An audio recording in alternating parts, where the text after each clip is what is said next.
cultural impacts and parallels of an event like this within the community. Uh, I am Freshly Snipes, as always. I'm just here to get my shots up. I have my partners in crime and logic with me. Gentlemen, introduce yourself. He knows, he knows. Welcome, ladies and gentlemen. I am Enos. Big Vulcan, the Vulcan. What you got? What's going on, everybody? I'm the Vulcan. I'm ready to get into a good conversation. We're going to cover a lot of different topics. Feel free to chime in. If you want to join the show, send a message through. I'll get it, and we can work that out. Like and subscribe, share with your friends and family. We talk about all kind of different topics from philosophical, theological, hip-hop, sociological, racial. It doesn't matter here. We're going to talk about everything, and the most important part for us is just doing it in a logical way, a critical way. We don't always agree, but we welcome the discourse, and we encourage people to disagree and jump in. Let's get it. Take it away. Yeah, it's a fresh, told you what the show is going to be about. So we're just going to start. A lot of questions, a lot of people asking questions. We asking questions. One of the questions I was thinking when I asked the panel, are we as a culture, are we obsessed with drama, violence, and conflict? You want to play the video or the apology first? Okay. We can do that. Yeah, I can play that later. Let's just go with this question first before we play that video, because that's dealing with the apology. And once I get to some of those questions, I'll play that video of Jacoby. All right, can you ask the question one more time? Yeah, as a coach, are we obsessed with drama, violence, and conflict? Are we as a culture obsessed with drama, violence, and conflict? I'm actually gonna go first, and I'm gonna keep mine relatively short, because this is something that I've talked about on the pod before. For the large part, all the evidence points to that to the fact that we are in fact obsessed with drama slash violence slash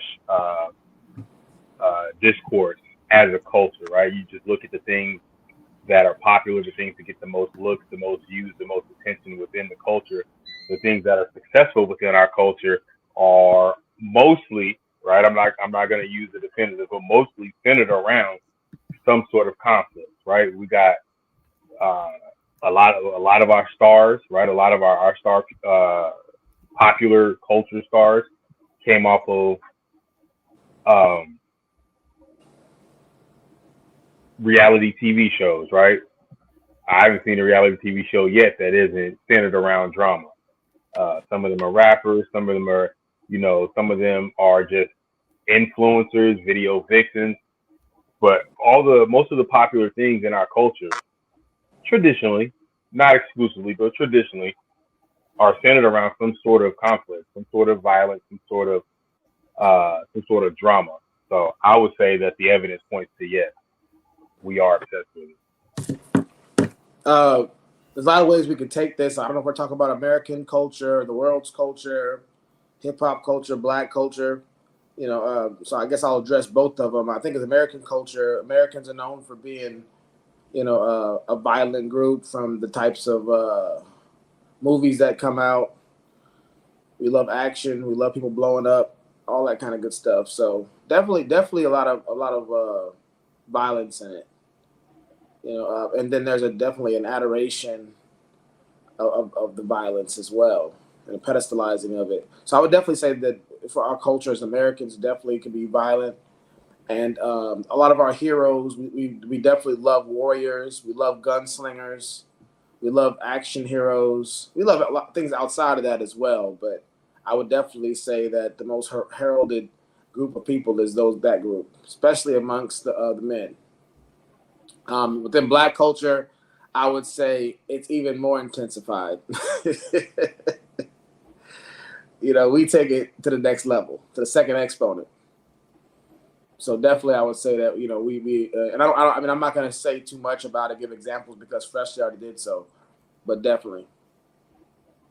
Yeah, I would agree with both of y'all. Not just in American culture.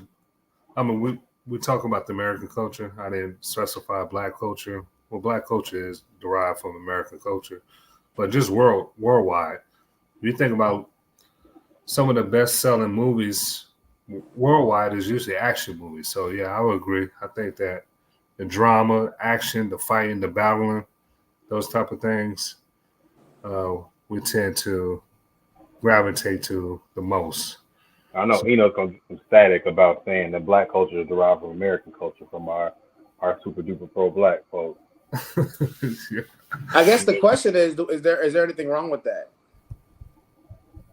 To them, man, we got some. Anything wrong with what? With what? But going back to the question about American culture. I mean, sorry, is our culture? What the question was? Is our culture violent?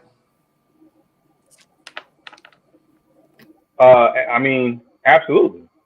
Are you asking? Is there anything wrong with the amount of violence, or just the fact that we are violent as a culture? And we're talking American culture, right? At this point, Walter.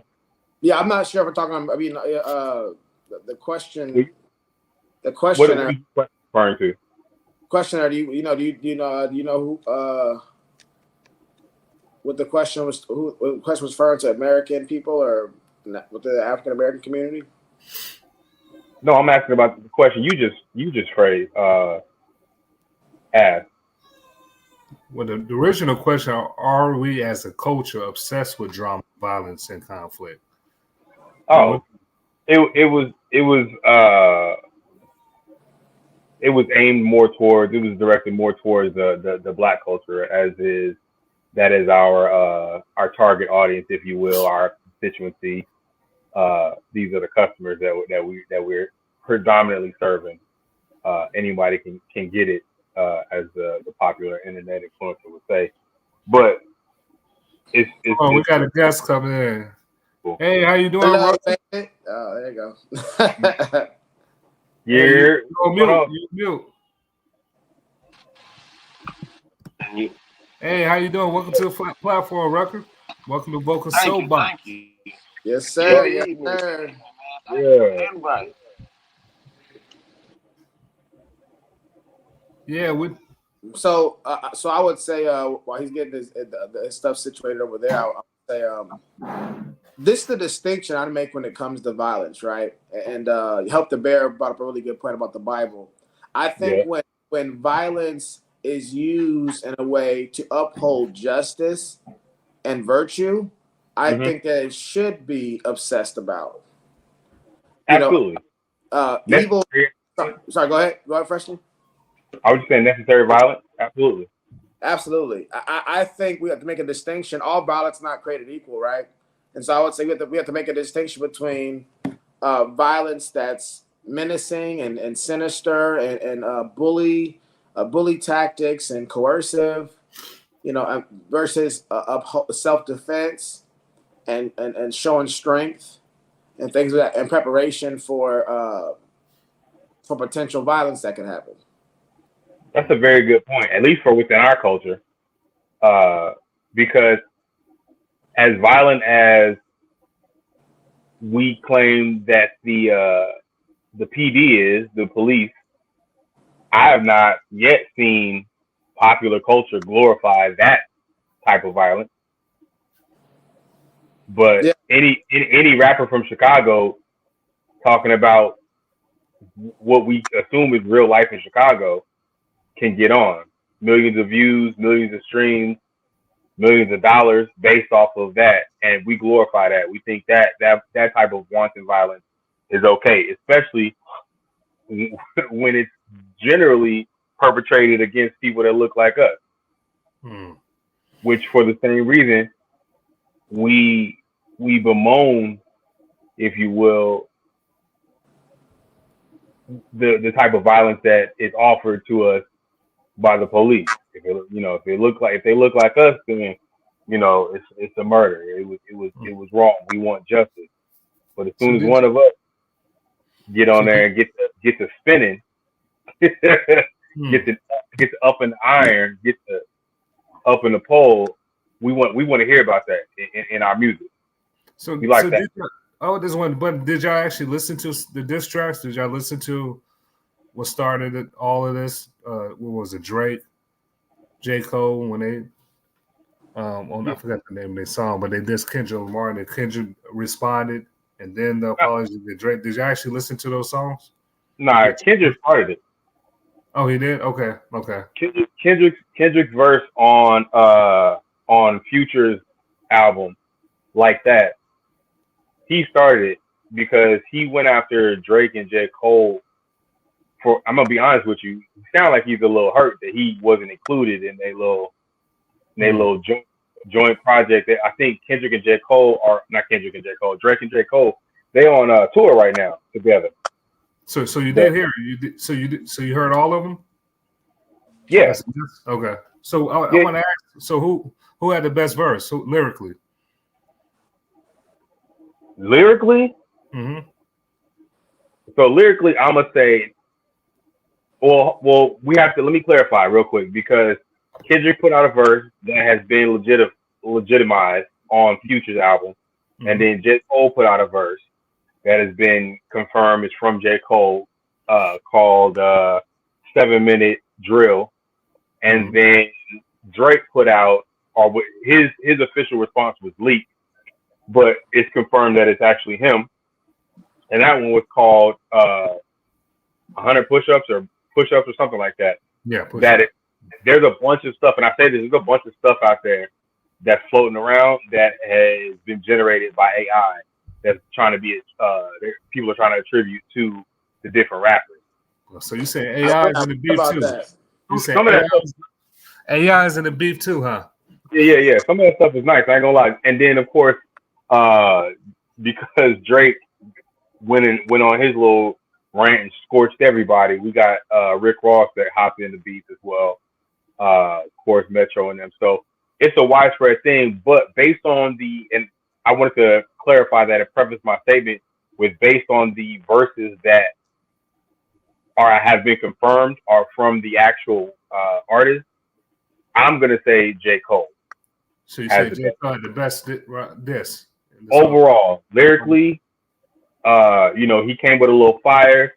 He was pretty direct. He wasn't super direct, but he was pretty direct.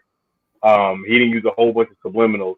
Why? And then you get on either side of that side of the spectrum. You got Kendrick, who used more subliminals, and then you got Drake, who just went to the complete opposite end of the spectrum and told them and said what he wanted to say about everybody. He called everybody's name out. So when you say overall, you're saying yes to the lyrics overall plus beat plus song plus structure. What do you mean by when you say overall? J. Cole in my opinion, I like J. Cole's. Now I also have to preface this by saying I'm a fan of J. Cole over the other two. So we can call it maybe some bias, but I like J. Cole's style. I think I respect Kendrick's lyricism. Like I think he's a beast, but his style doesn't do it for me. So that may have something to do with it. But I think he got. I mean, I think all three of them got busy. But in my opinion, J. Cole had the strongest verse lyrically. He on that beat. He probably produced it himself. He had good song structure. I think overall his was the best, regardless of whether or not he apologized for it or not. Yeah, I like the J. Cole verse. It kind of reminded me of the Jay-Z takeover. The diss was strictly about Kendrick's career. Exactly. It wasn't a lot of things that was outside of the music he was touching on. What about you, Vocal? Did you get a chance to listen to some of the diss songs? Hold on. So, yeah, that's funny. That's funny. Hold on. This is called cat. All right, just thirsty, fellas. So yeah, I caught the songs. I heard the Rick Ross. I heard J. Cole's original one. I heard Kendrick's. So those are the three that I've heard. I think one of them had maybe two. I don't know, but you didn't hear Jersey? I think officially they all have one. Okay. There's a Kendrick response that's out there. Okay. That has been I won't say proven, but they said it was AI. The internet said it's AI, and Kendrick said it wasn't him. I'm gonna just give y'all a timeline. Drake and J. Cole put out their songs. They're on a tour or whatever. Kendrick quietly got on a Future song, and why you said quietly got on? What do you? I heard that album. Nobody knew he was gonna be on there. The song doesn't even say featuring Lamar. He just pops on the last verse and gets to cooking. he just starts rapping. Even if you're not ready for it, it took me a few bars to even realize it was Kendrick. I was like, I had to go back and listen to it because I was trying to figure out who it was before I actually listened to the verse, and he was getting busy in there. Of course, then J. Cole put his out, which went pretty hard, and then Drake was the last of the bunch. The reason everyone else is involved in that beef is because Drake pretty much went scorched earth and talked about everybody. He called everybody out. Okay. Right. That's where the Rick Ross involvement comes in, and now we have what looks like a more familiar traditional rap beef, if you will, where it's I think it's outside of, or it's moving outside of just a lyrical exercise. Who's the best rapper? Okay, I'm not sure if I got vocal. Did you say which one was the best overall lyrically? So far, I've just said that I've listened to all three of them. Mm-hmm. It'd be tough to say. I'll be honest. None of them, and maybe this is I'm the old man. Look at this, man. Get off my line, guy. I'm Charles Barkley and Shaq watching the NBA on TNT. I'm the real Superman, not Dwight Howard. So none of them was Hit 'Em Up. None of them was Ether. None of them was Duppy to me. None of them was the story of Adnan. Huh? Story of Adnan. Yeah, story of Adnan. And just use something more recent. I think we just were all starving for some competitive rap because all those guys.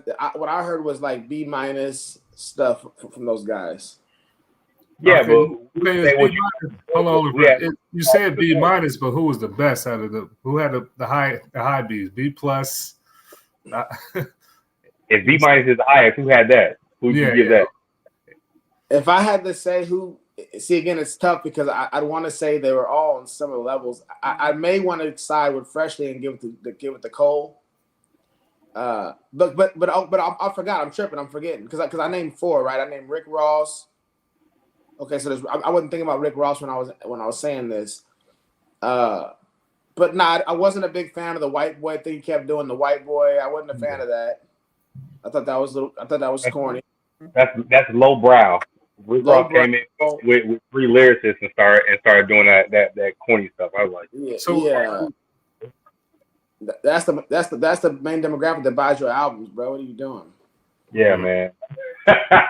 My man Geechee Gotti would say, "Make him rap, man." Yeah. So like that. So yeah, I mean, I'd have to probably go Cole, man. I'd say like I'd probably have to go Cole on this one. Yeah, that's two for Cole. You said you wasn't a fan of the white boy. So I guess my next question is, should they be rules to diss tracks? And if so, what? Oh, so I guess I can start this one off. So for me, it's one of those things where I'm torn because I want to say that there should definitely be rules because certain things got to be. I mean, because it depends what angle we're talking about. Man amongst men, man on man. Like there's got to be certain rules. Well, real quick, we haven't read the comments at all yet. Yeah, I was about to say. Let me read the comments. Help the Bear said that's interesting, Fresh. What if an ex-cop became a rapper and talked about how he loved to shoot and kill people and plant drugs on foes?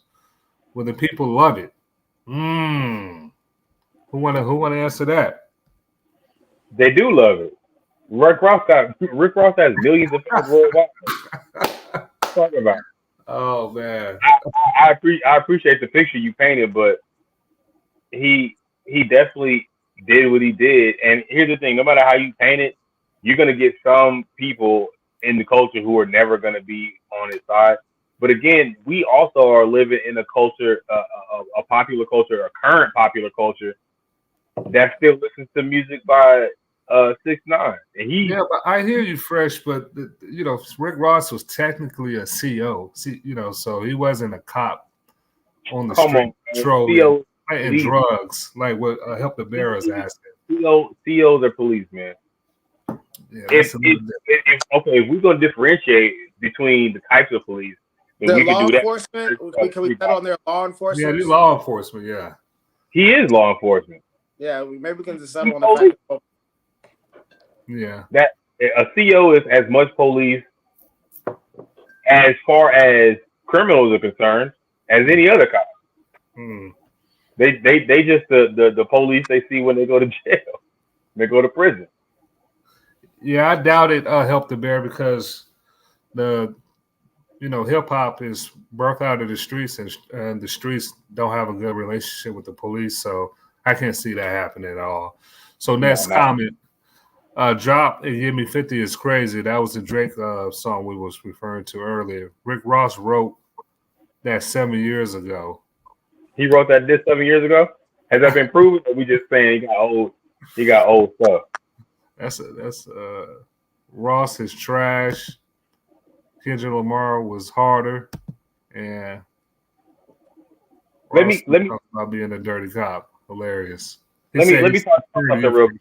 All right, go ahead. Help the Bear is with these comments is giving the perfect. He's painting the perfect picture of I don't want to say the problem with the streets, but something that's happening in the streets often is people are not able to be objective about certain things based on how they feel about the artist.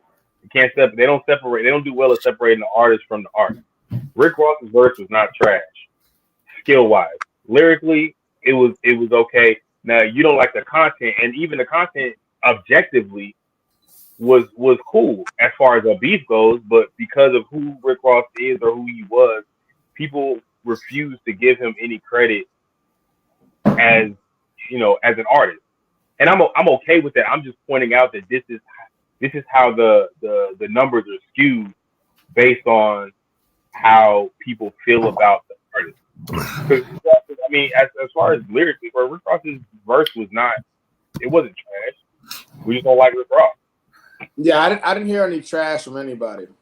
Yeah, we don't respect Rick Ross talking about that stuff, so we say things like his verse is trash. When in reality, we just don't like Rick Ross. I don't like that we are not able to be objective as a culture and separate that type of stuff.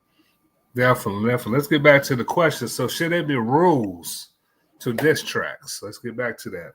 And if so, what? I think Vulcan was in the middle of answering that question. Go ahead, Vulcan. Yeah. So I'd say there's definitely got to be. I think there's some rules that we should have, but it also depends on the nature of the beef. Is it competitive or is it street stuff? If it's street, I would say there should be no rules. If life and death are on the table, or at least being mortally wounded is on the table, then there should be no rules.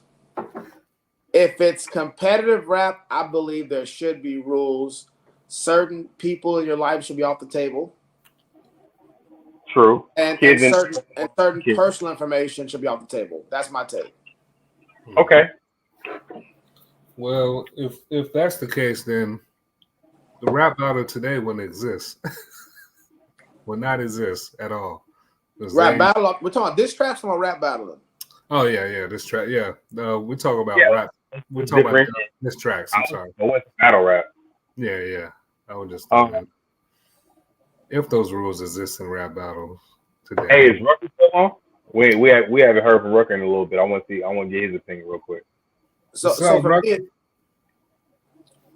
yeah, you can take Rucker off. All right. So yeah, so the thing is that Oh, you back? Oh, there you go. Oh, there we go. Oh. Yeah, he's neighborhood. All right, let us know when you're done. Bring it right back in. All right, man. So in my opinion, well, I want to ask Vulcan this because it's based on something he said in his answer. You don't think that rules in street beef would possibly prevent some of the mortal wounding, if you will? Like if No. women and children off limits in rap beef, maybe some of these cats don't come out of pocket like they would. Someone talked about their mama or their wife or their child. So to answer your question, I'd say this. You asked if maybe having some rules, if it's life threatening or health threatening situation, could maybe mitigate some of that risk. I do think that that's a possibility, but I think that would be philosophically inconsistent because if I'm willing to hurt you physically. Hold on for a minute, Vulcan got another guest coming in. Hello, baby. What's up, man? Welcome to Vulcan Soapbox, my guy. Hey, how's it going, man? Man, oh well.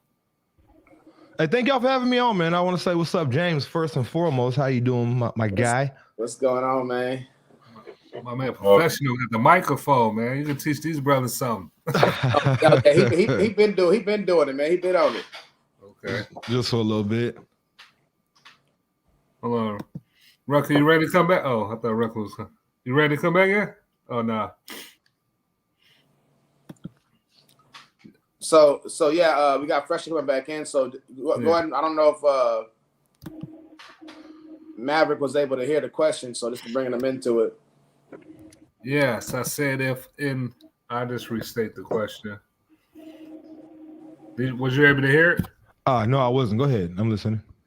All right. The question is: should it be rules and diss tracks? If so, what? Rules and diss tracks? Yes. Nah, not at all. It's a diss, man. Not at all. I mean, in y'all's opinion, what is the greatest, the epitome? Is that the word I want to say? What is that? The iconic diss track to y'all? Did y'all ask that question already? Okay, now you about to have me over here like sweating and stuff, man. That's tough. What is it? What's your answer? See, I know I'm like that old man that get off my line guy. I'm gonna have to go hit him up. That's a good one though. That's not a bad answer. How about yourself? Everyone else? It's tough. It's between Stillmatic and I can't remember the Jay-Z If you can't remember, that means not that's Ether. Right there. Ether was Nas. Takeover, man. Yeah, Takeover. There you go. Yeah, hey, if you can't remember, does it really count? I don't know. I'm just trying to figure this out, man. Yeah, I'm old, not man. at I'm old. So it's between Takeover and Ether for me. It's between those two. I'm gonna go Takeover, and then I'm gonna have a surprise when they're like, that's like 1A, 1B for me is Story of Adidon. Mine is No Vaseline, Ice Cube, man. Oh, wow. Yeah. No Vaseline, and when he's talking about, what'd you say? I said that's definitely top 5, no matter what. Yeah, but it had so much in it. He was calling names. He was calling people Jews, and I don't know if I'll say that in real life right now, so I apologize. But I mean, he was talking about reality. He was name calling. He was.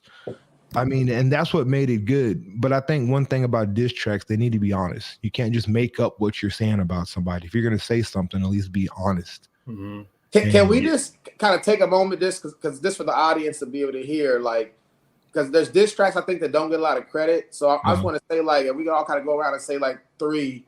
I'm just going to say, like, I already mentioned the one I think was the epitome. But I want to say, Sorry Miss Jackson, Jadakiss to 50 Cent. That's underrated. There's one that most people don't know about, but Exhibit had a diss track on Jermaine Dupri. Yeah. That one was fire. If you haven't heard that one is bars. And then the third one I'm going to go with for diss tracks, I'm going to come back and go with, I think Duppy was good. Duppy? From Drake? I thought Duppy was good, man. From Drizzy Drake? Yeah. I thought Duffy was good. I don't know. Back to Back was better. I think Back to Back was dope. Okay, you're right. I take it back. You're right. Sorry. That was really good. Flip flop. You got at least a day. He got to own that. You got some, Rucker? Yeah, I think the epitome of diss track for me would perhaps be that Hit 'Em Up by Pac. Okay. You know what I mean? Yeah. Yeah. That's I agree. Felt That's, every word. You felt every word on that track. Yes. Yes, Get yes. your, Most definitely, like, get your little Junior Whopper click smoked up. Come on. can you are bro, y'all so don't are we allowed one to say of bad y'all words? have Nah, PG-13. Well, on that one, the way it started off. First of all, and the click you claim like Well, that. thank you, sir. Thank you. Hold on real quick. Sorry, Maverick, but how did it really start off? He Oh, said, yeah. like your wife. no, he says, I ain't got no friends. Yeah. And No, then he it goes was. into it. Hey, And, he let Then it folks goes on until first off, and then he ends it with, whatever to Bad Boys as a crew, as a record label, he don't want you have sickle cell. Like he kind of went in. He kind of went in. he was talking about Mobb Deep. Yeah, he kind of went in. So I mean, Bro. So I want to address, and we can't go back to just the rules part. So just to catch you up, Maverick, on what I said.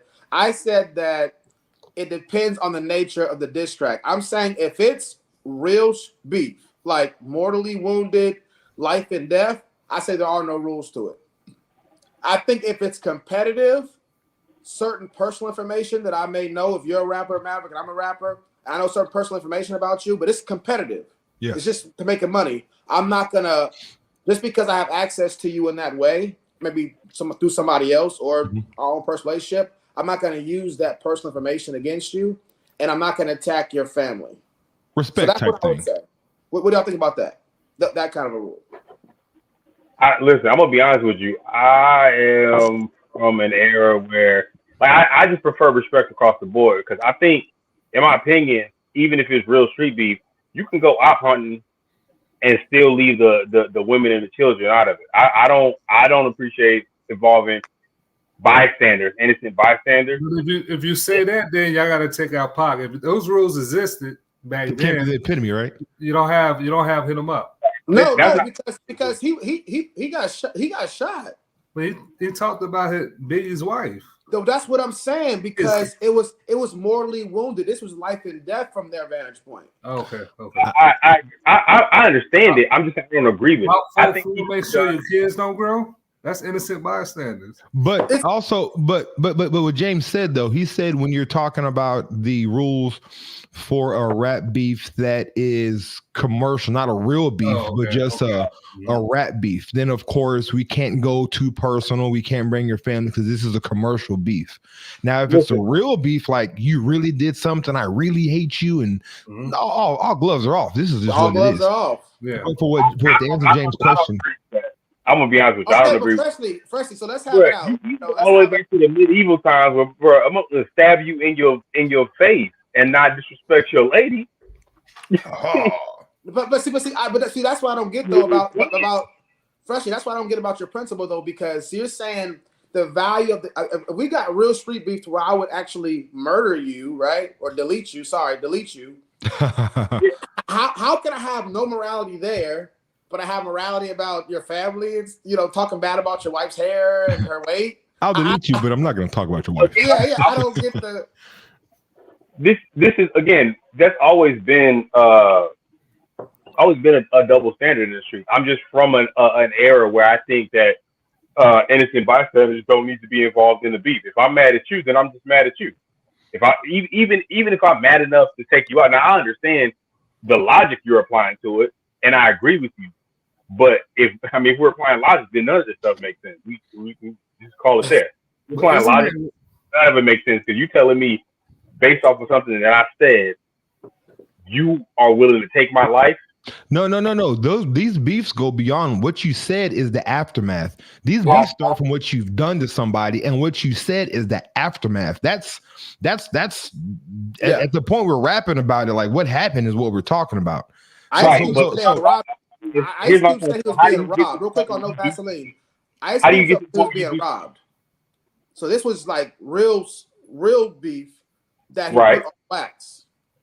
I understand what you're saying, but again, all of this stuff is predicated off of events that don't call for that.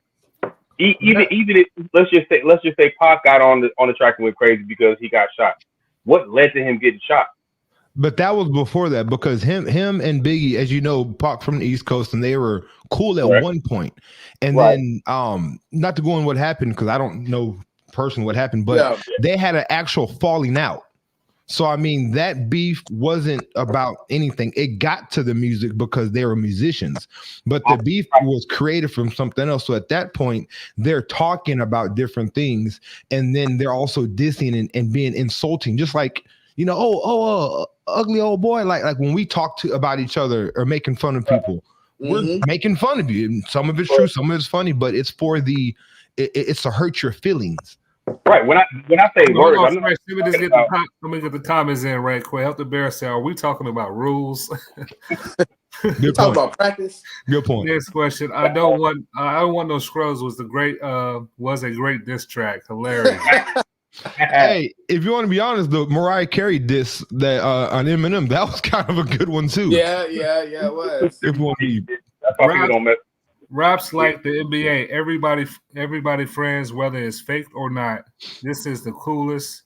What is that? Is the closest? This is the closest we will get to the NWA Pac, Nas, Jay-Z era.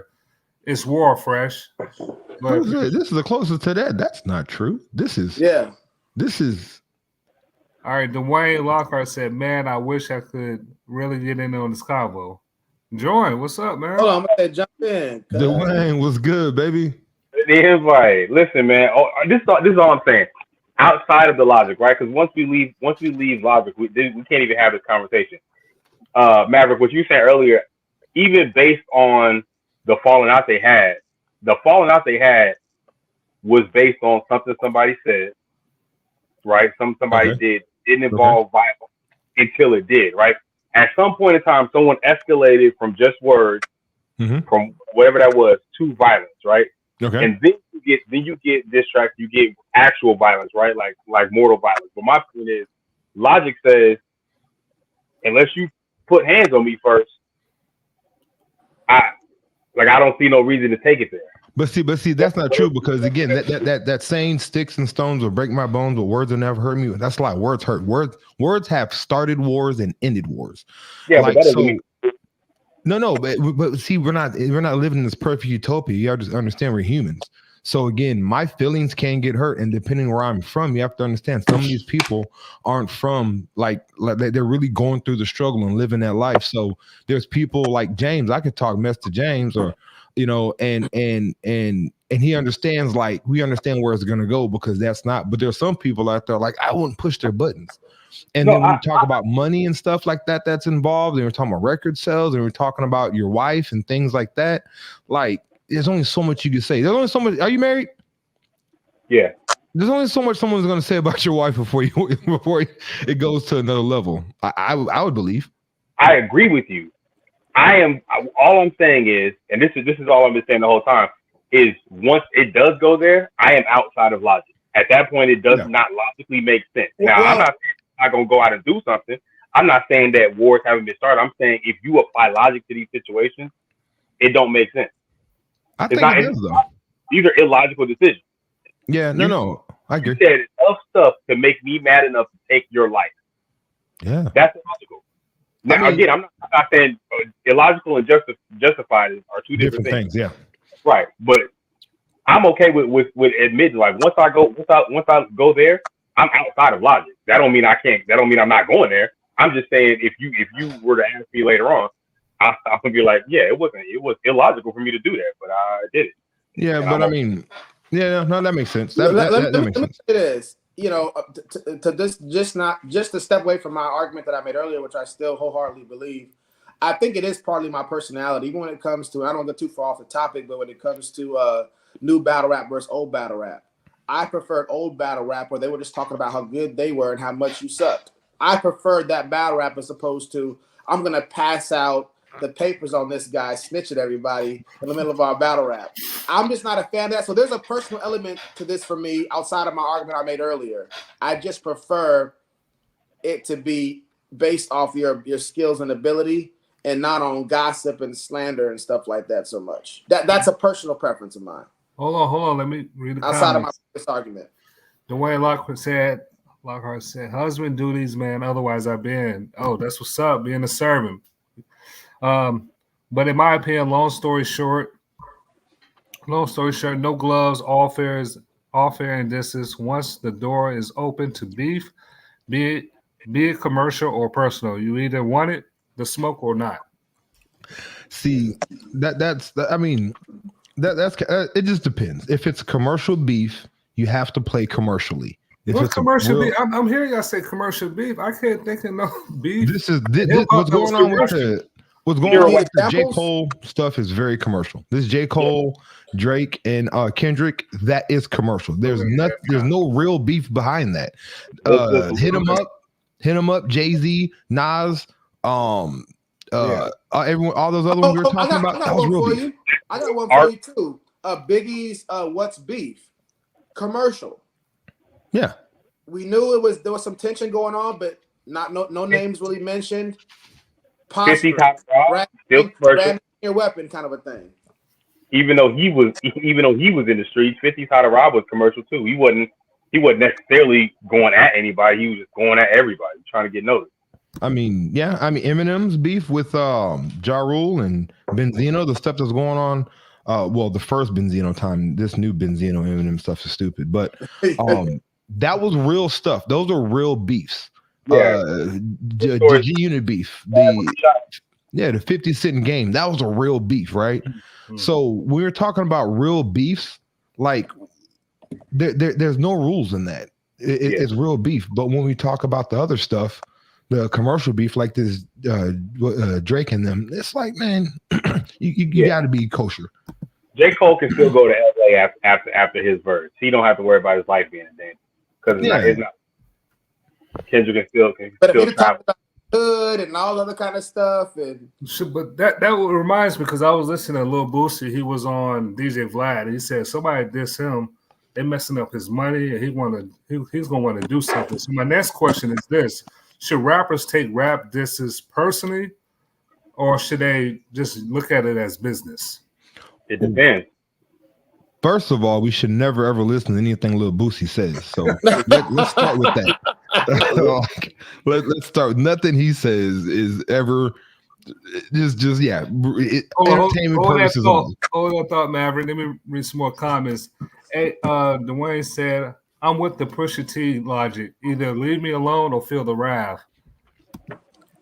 All right, blessing, brothers. Dwayne, I met Dwayne in church, man. Like, come on, man. Who is this Dwayne that's talking right now? He said, "Okay, I got 20 minutes. How do I get in? Send the link to Dwayne. Send the link." He said, "You got 20 minutes." Help the Bear said, "Who shot you?" That's commercial. That was commercial beef.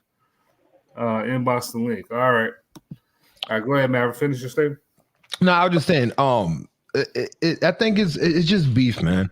I prefer real beef. To be honest with you, I hate all the beef, right? Because at the end of the day, if you think about it, when these rappers are beefing, like Eminem said, he has soldiers in Runyon Avenue ready to, do what they got to do. There's a lot of innocent bystanders that are going to get hurt. Just like when, I guess, I forgot where I heard this from, but someone said like these women out here, arguing with men and having their brothers go out there and defend their honor. When they do that, these brothers and sons are getting killed behind these beefs. That's the part of the beef I don't like. Hold on, man. I hate to cut your wisdom. We got You Can't Guard Me, John. Welcome to Vocal Soapbox, my guy. What's going on? Long time no see. Yeah. I made the name up for Maverick. Okay. It's an honest name. It's honest. Yeah, appreciate you letting me on, man. I've been wanting to get a part of it. I just always got something going on, man. Yeah. Appreciate you being here. Yes. You finished what you were saying, Maverick? No, that's all. I think the beefs they have to be talked about in individual cases. I don't think we could talk about all beefs and sum up a good synopsis of them. We have to talk about specific situations, and then go from there because it's all subjective. Yeah. What about So y'all? let me ask a question real quick. To Vulcan's point and Hold the on, you gotta Mavericks. answer this question first before you ask one. No, just go ahead. I'm just going. Go ahead. When let's say when Jay and Nas were beefing. You know what? Never mind. I'll take it back. Say it. I retract it because I thought about a lot of innocent bystanders got clipped in that one. No. In any beef, a lot of innocent bystanders get clipped. If you think about it, and like Boosie said, unfortunately, like money is being taken, so it's always going to hit somewhere. I just think the beefs need to be addressed personally, as opposed to in a whole. Because some beefs I'm all for, and some beefs I think are stupid. Just like y'all, some people y'all argued with, it made sense to you. And if it makes sense to you, then it makes sense to you. And some beefs you're like, man, what the hell was I thinking? So it's all subjective, man. My opinion. I enjoy the commercial beefs as a fan of like lyricism and the art of the game. But once it leaks to the streets, which is crazy because how do you set that line when you're talking about people's feelings? We don't set the line, and that's the problem. That's the problem with it. So it's hard for me to be like, I like a Cole Kendrick, lyrical spar session, but if one of them says something out of pocket, at that point we can't control a reaction. We can't designate how far Kendrick can go from that. You know what I'm saying? Yeah. But like with that beef, I don't like that beef for one. I think it's the worst thing ever. Two, when it comes to the beefs, like I don't think it's for us to navigate. Like if innocent bystanders get hurt in these individual cliques, like that's on them. Like I know it's sad to say that, but like it's one of those situations to like control the controllables, and when it goes to stuff like that, like I mean a lot of serious bad things are happening to people, you know what I mean, stuff that we don't even understand. And to be honest with you, I've heard some things and it's like, not to be weird, but when someone is getting deleted and you hear the reason why, like, I mean, yeah, it makes sense, unfortunately. So what you saying about personal business? How should they take it? How should they look at it? Make sure I'm clear. Well, again, it depends on which beef. If we talk about the J. Cole Drake beef, we can talk about that. So it depends on specifically. But like, the Eminem beef with Murder Inc., like that made sense to me. That made sense. Proof he died. Unfortunately, with T.I.'s beef, when his homeboy Falon always talks about when he died. Like T.I. realizes how stupid that beef was now because his friend was lost. So I mean, it just all depends in what in the beef and what we're talking about. So it depends on the situation. It all depends. Like this J. Cole and Drake beef, like I want to talk about that. And I know you want to get into it, like how it affects the community and just different things about it. But like that's a big talk. What's up, Dwayne? I'm sorry, I want to say what's up to you again. I miss you, bro. I miss you, D. I wish I could be back. No, if I could just chime in real quick. Yes, I agree. Depends on the beef. The reason I say no gloves, right? I mean, that's what it was about. You know what I mean? Like that's what it's about, in my opinion. Like there's no gloves. It's about what you can say the worst to win. James, I watched you battle. You know what I'm saying? I went through your notebooks when you battle rapping and stuff, and it was, you know what I'm saying? It was sweet. I'm saying if you want to take the gloves off, you can take the gloves off. You know what I'm saying? It just depends on who you're talking to, right? But at the same time, I do agree. I don't want to see nobody dying over it. I wish it could sound as bad as it can possibly sound without any repercussions, right? Like I don't want to see nobody dying from it. That's why we need rules. But I want it to sound as bad as it could possibly sound. That's what rules and standards. Tell them about the gun line, boss. Tell them about rules, man. Because I think all of us agree that we don't want to see nobody dying over rap beefs. But how do you stop that when there are no rules to what you can say and what how you can say it? I agree with y'all. Just for the as a fan, if I step back out of my, objectively, I mean, I like the drama about as much as anybody else. If I'm being honest with you, I just can't subscribe to it because too often there are people's lives being lost. And like Mark Maverick was saying, you listen to some of these dudes at the end of the day, and it's like, man, it was stupid because I lost somebody. I'm like, what if you would have thought about that before? Would you have engaged in this beef? And the answer is probably not.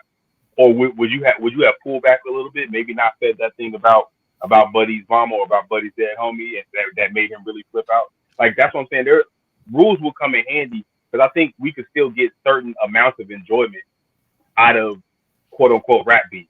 So let me ask you this on that statement. How do you know what another man's too much is? Exactly. That's what I'm saying. No gloves. Either you were in this shit or you're not. Like, I'm sorry. We cuss on there? I'm sorry if I did. PG. I'm sorry, my fault. Are you in this or are you not? Like, and maybe that's just a me thing. Like, I'm very. I agree with you. If you gonna get into some shenanigans, you got to be ready for whatever comes. Because like I said earlier, you can't control the response. I understand that. But again, that's where rules and structure come in hand. Let me say this. Maverick, I know you got a point. I want to say this right here because the danger, anybody who's been in any type of competition, whether it's words or, whatever it is that if you're playing by a rule and you find out they're not, how do you feel when you find they're not playing by the same rules you're playing by? And now you're taking an L, you're behind. But that's the thing. I just like D is saying, I think there shouldn't be rules, but I don't think beef should be commercial. I that's why I don't like this Drake J. Cole beef. Beef should not. If you're gonna beef with somebody, we're gonna beef. We're gonna beef about something real and something that makes sense. Okay, I want to ask you this question, Maverick. What about like East? No, I don't want to say East Coast, West Coast. That's too much on it. But like whenever the East was talking down on the South, and so Southerners felt like they had to defend their ability to rap. What if it's just like coastal type of thing, but just more so just respect us kind of beef? But that's not more of a beef. That is more of letting the world know we're here in acknowledgement because they think we can't. So that's more of a men being men. I can whoop you in one-on-one. You can't whoop me. So let's go out there and prove it. That's more of that. That's not a beef. That's a you know what I mean? Being competitive? Yeah, that's all that is. So that competitive stuff is cool, but of course that's needed. But the fictitious beefs, again, the J. Cole Drake beef, I think it's stupid.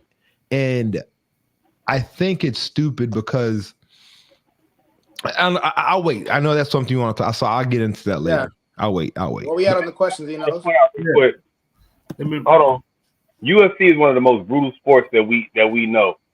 That still has rules. That still has rules that prevent their lives from changing irreparably for the most part. They have a commission for that. That's because they have a commission that they have to go through. There's not organizations in rap. There's not organizations in hip hop. There's no governing bodies. There's no hip hop governing bodies. Listen, if I'm a label, and you get to beefing. If the labels get together and agree, like, listen, y'all get to doing that rap beef ish, and people end up dying behind it, we snatching the contract. No. Who's saying that? I was gonna say now they don't want the contract. They make money off that. If someone loses their life, that's beneficial. Nobody is saying it. They got insurance. They got insurance on that artist. If somebody loses their life, if somebody loses like when Pop Smoke died and the guy from Memphis died, you understand their record sales went through the roof? I agree with that. I'm more talking about innocent bystanders. When innocent bystanders die. If I'm beefing, to be honest with you, that guy, he should be prepared to die. But the innocence, that's what I'm saying. The rule that would be who the rules were to protect. But see, that's the thing. Damaged. I think we're worried about something that has nothing to do with us, in a sense. And I understand the conversations, but like, again, like if you're going to play sports, you're going to play football, there's a chance that you can die, right? There's a possibility you can hurt yourself, break a leg in your career. Like there's things that you just can't avoid. Yeah, so those are anomalies, though. There's rules in place to prevent that from happening all the time. But there's not there's not it's not an anomaly because people are ending their career every year their career is ended or someone's season is done with. So I mean, again, like we understand what this is. When I put these pads on, when I tie my shoes on, I understand what I'm getting into. When I make this song, when I'm beefing with somebody and choose to put this out in the eye of the public, I understand what I'm getting myself into. And the guy that's responding knows what he's getting himself into. Yeah, I understand what y'all are making my point. I understand what I'm getting myself into, but what I'm saying, Fresh, my kids, my ladies into, my man's into, my homies into, like those are the people who should basically and I see. I guess it tracks the whole time because if I am the rapper, I'm the breadwinner. I'm making money for everybody. Everybody's eating off my plate. Then I guess as a general, I make a decision when we get into BS. I just don't really agree with it when we're talking about lives. We talking about real life law, and I'm only saying that we've all agreed. I've heard everyone on this pod at some point in time say that they think that it should stop short of loss of life, which I agree. I'm not trying to kill the whole thing. I'm saying UFC brutal, still entertaining. People ain't dying all the time. Apples and oranges, Football, brutal, very brutal, still entertaining. People's careers are being ended, but it's much based on a ratio. It's still an anomaly. But you understand, like what you're talking about is entertainment. Like these rap beefs, the real ones, it's not entertainment, bro. These are their lives, and most of these guys are from like places where they gotta prove themselves, and it's very personal to them. So when it comes to the rap beefs, and I don't want to keep on saying it, but whatever happens after it, like I know it sounds horrible, but it's not my responsibility, man. Well, let me ask you a question for the panel. Then are most rap beefs real, or is it just a money grab? Then real, now money grab. Oh, so back we need talking back then, 90s, early 2000s, 80s, 90s, 80s and 90s for sure. I believe a lot of that stuff was real. And you said now it's money grab. Real. Even if it's real, if you would have risked losing millions of dollars, right? Let me just paint the scenario for you. If I'm Jay-Z and my label says, "Hey, you get into some beef and get the dime behind it, we're gonna start snatching bread out your pocket," right? I now have people around me who, instead of saying, "Man, it's wartime, it's go time, I'm out here in the streets, I'm ready to do whatever for you," we have them who's now risking the golden goose and losing money. Now they might be saying, "Man, what he said wasn't even all that. He don't even know." Like, we have more logic creeping in because we have to protect the bread. Right now, just like you said, Maverick, this is it's an industry. So I understand, but even the real beefs, right? There's very few real beefs that would risk losing the contract, losing the ability to make that type of music. But that's because you're not. That's because you're not in the beef, and no one is hurting your feelings or saying something to disrespect you and your people. To you, it doesn't make sense. There's a lot of things that people will die for. A lot of things, very small, minor things that people are willing to die for. Respect in an industry like this, and not just in the industry, but where a lot of these people are from. Respect is a thing that you'll live and die for, and everyone in your crew will do the same thing. So again. Go ahead, Dwayne. Go ahead. Yeah, let's get everybody in there. Let's get Volk and let's get You Can't Guard Me. What's your thoughts? Just a quick question. Do we really believe this is real, like, beef? Which one? Which one? Any of them. Drake. Rick Ross and Drake, I believe, is real. I don't think that one's real at all. To be honest with you, I seen Rick Ross's lives. It's more entertainment than anything. Antagonizing. Yeah, he's just being funny. I honestly, and if I got to be honest, I think all of it is almost like a stunt, right? Like, summertime's coming up, right? When's everybody dropping their albums? Yeah. Right? Oh yeah, you talking about this current beef? Right, like, yeah, all this current stuff. Like, yeah, it's all a money grab for sure. I don't think this is real. Like, this is fun. I think this is what hip hop is missing right now. Is just people just going out. Stop being friends, like be competitive, right? Like earlier, right? And see, be competitive. Like, oh, I can get you. Again, no, I still stick with what I say. Gloves are off. Don't forget, I know you. I did songs with you.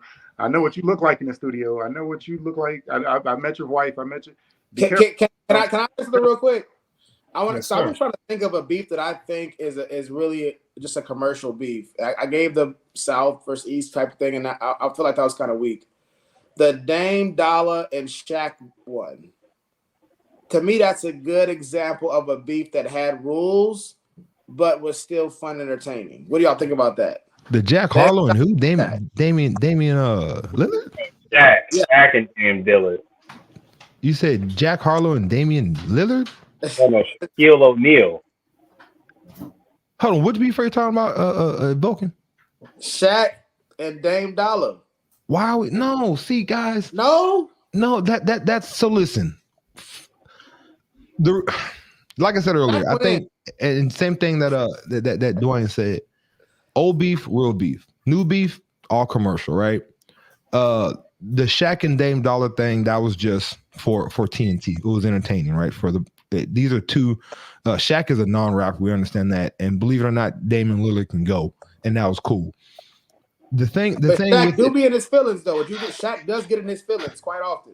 Yeah, but again, let's not talk about Shaq in the realm of the rap industry. We can't do that. We can't. Shaq fool. Yeah, that Kobe diss was really disrespectful. Yeah, that Kobe diss. We can't. We can't put him in there. Shaq is a platinum. He got a Method Man. If we're talking about real rap, we can't say no Vaseline, hit him up, and then Shaq. Hey, this is what I'm hearing, y'all. Hey, y'all, this is what I'm hearing from Maverick right here. He's taking Dame's side because that was Dame's point. Shaq is not a rapper. Shaq was a basketball player rapper. Isn't that what Dame said? Well, Maverick taking that side. Who raps? Dame is also a basketball player who raps. Yeah. So Dame, the album. Did he have an album before he got to the league? I mean, again, Garby, what'd you say? What do you Garby say? Say again? Huh? I missed what you said. You said something? Yeah, Dame got albums though. Like he got some fire albums. They're good. I want to touch on what you Garby, Garby said earlier when he said you like rap beats to be more competitive. So looking at all the beats we watch and we was fans of, are these diss tracks competitive art or is it just gossip and slander, negativity? The current ones or the back end? Sorry, repeat that. Are you talking about the current ones right now or the ones back then? All together. Because Maverick said the ones today are considered commercial. Everything before that was real beef, right? For the most part. Yeah. Yeah. So whatever you want to touch on is cool. I would say definitely early 90s. Like that was, again, it all started from stuff outside of one track to another. Somebody just got mad one day, laid something down, and then it so went. So it's competitive? Correct. Competitive? Okay. No. I think that was personal. That was definitely personal. Let me say the question again. Are these diss tracks competitive art or gossip and slander? Both.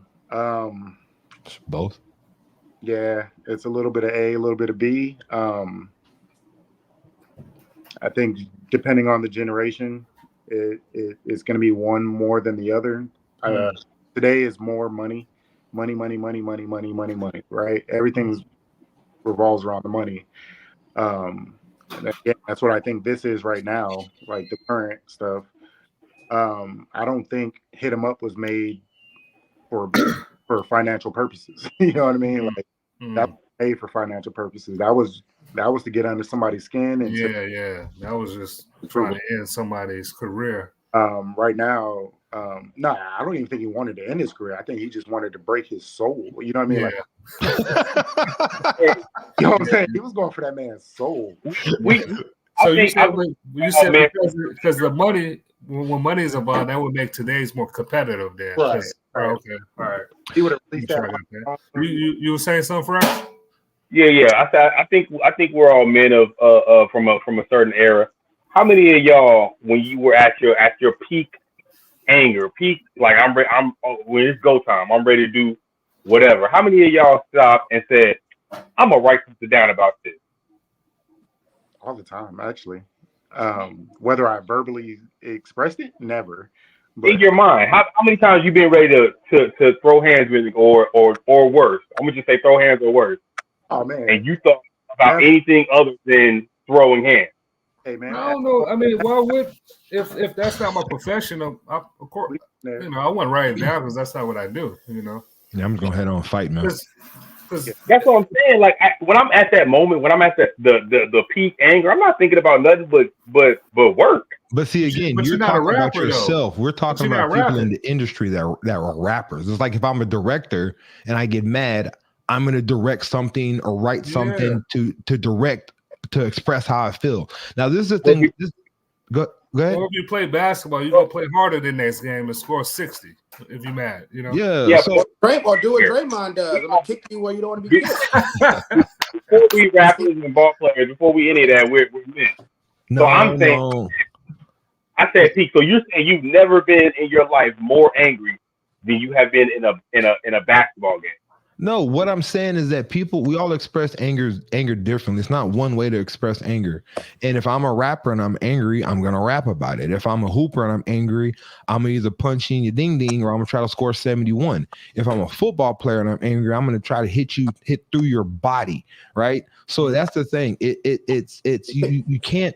Everything is subjective to me. And when we talk about stuff in a whole, you kind of lose it. I understand how you would express your anger. You wouldn't write it down. But I mean, bro, how many sonnets or poems or raps have you written in your life? I want to build on what Maverick is saying. I was going to do the same thing, but go ahead. Go ahead. No, go. You good? Go ahead. I was going to say to piggyback off what Maverick's saying. These guys being artists, and if you look at the 48 Laws of Power, that to crush the enemy totally, right? You have to affect their reputation. Yeah. You see what I'm saying? So that's where the writing will come into play. I want to affect how much money you get. I don't want them to see you as cool. What did 50 Cent do with Rick Ross? You're not the real Rick Ross. We're talking about real rap. I want to crush your reputation. We're talking about Fresh. It's still relevant, Fresh, because it's war. It's propaganda. It's like what countries do with other countries. Ruin the reputation and then attack. And kill the game. Power. I'm sorry. But you know what happens in war? You have a lot of innocent victims. Yeah, this is what happens. Kids, I'm sorry, but they're on the table. That's what I said. So the guy that's engaged, the guys that started the war knows the consequences, and the guy that's responding know if I respond, it's chances that innocent bystanders might get hurt. If I respond, I could take the high road, but if I choose to engage, other things can happen. But that's the thing, though. Also, if you choose to take the high road, other things can happen. There's consequences for not responding, just as there's consequences for responding. So again, when we're talking about beef, I only appreciate and understand the real beef if it's something for real. Because again, right now there's people with Drake and J. Cole and they're beefing. And you understand right now in social media on some fake beef, there's people that are taking sides, arguing, being mad about it. And there's people outside of concerts that are J. Cole fans, and they run into a Kendrick fan, and now they're fighting for something that is fake. So again, I understand beef. I don't appreciate it. I hate it. I don't like it because I think it's blah. But if we're going to do it, then we're going to do it and make it be real and purposeful, period. I don't like the commercial stuff. That's why I said back in the day, it was more personal. But again, you have to understand the rap industry was small back in the day, right? So when you're having rap beefs, it's because something really happened. It's not because I heard something that someone said over social media, because it didn't exist. If I'm beefing with somebody, it's somebody that's normally in my circle, right? And that's kind of where the beef started at. It was all personal because it was what it was. Now we have social media era where it's hard to understand what is real and what is fake. And you have to understand there's a trickle down effect for anything in life. And this trickle down effect when it comes to stuff that's fake is just stupid for something that's fake to me. That's my opinion. And again, when it comes to this Drake, I think this Drake beef, this Drake, Kendrick, and J. Cole beef. and I'm just gonna talk about it. And if I get long-winded, just tell me to shut the hell up, right? And Rick Ross too, right? And I don't care about Rick Ross. How it started was those three. And I'm not saying that you're wrong about that, but just those three, right? Because I think Drake brought Rick Ross into this, and Drake responded. And dope response, by the way. They're all going to on together this summer. I'm telling you. And that's what it is. I do want to know, before you go, I do want, what part of this beef is considered fake? So let's go to the beginning, right? Let's talk about how this beef was started, or what we believe was started. Can we all agree that it was started by first person shooter? Yeah, from what I researched, yeah. Can we all agree to that line when he was talking about we're the top three, but he's number one, basically? Can we all agree that kind of what triggered the beef? Can we say yes or no? I think it started when Kendrick Lamar did what was that, like 10 years ago? Yeah, I was about to say if we're putting that in there. I think Drake and Cole been mad since. They just haven't. No. But see, that one that Kendrick, the control verse. Yeah. That thing that Kendrick, that control verse. Yeah. That wasn't even beef. That was what Dwayne was talking about. That was a competitive juice. He's like, I'm better than all y'all. I'm saying this because I want y'all to come at me. That's exactly what that verse was about. It wasn't a beef.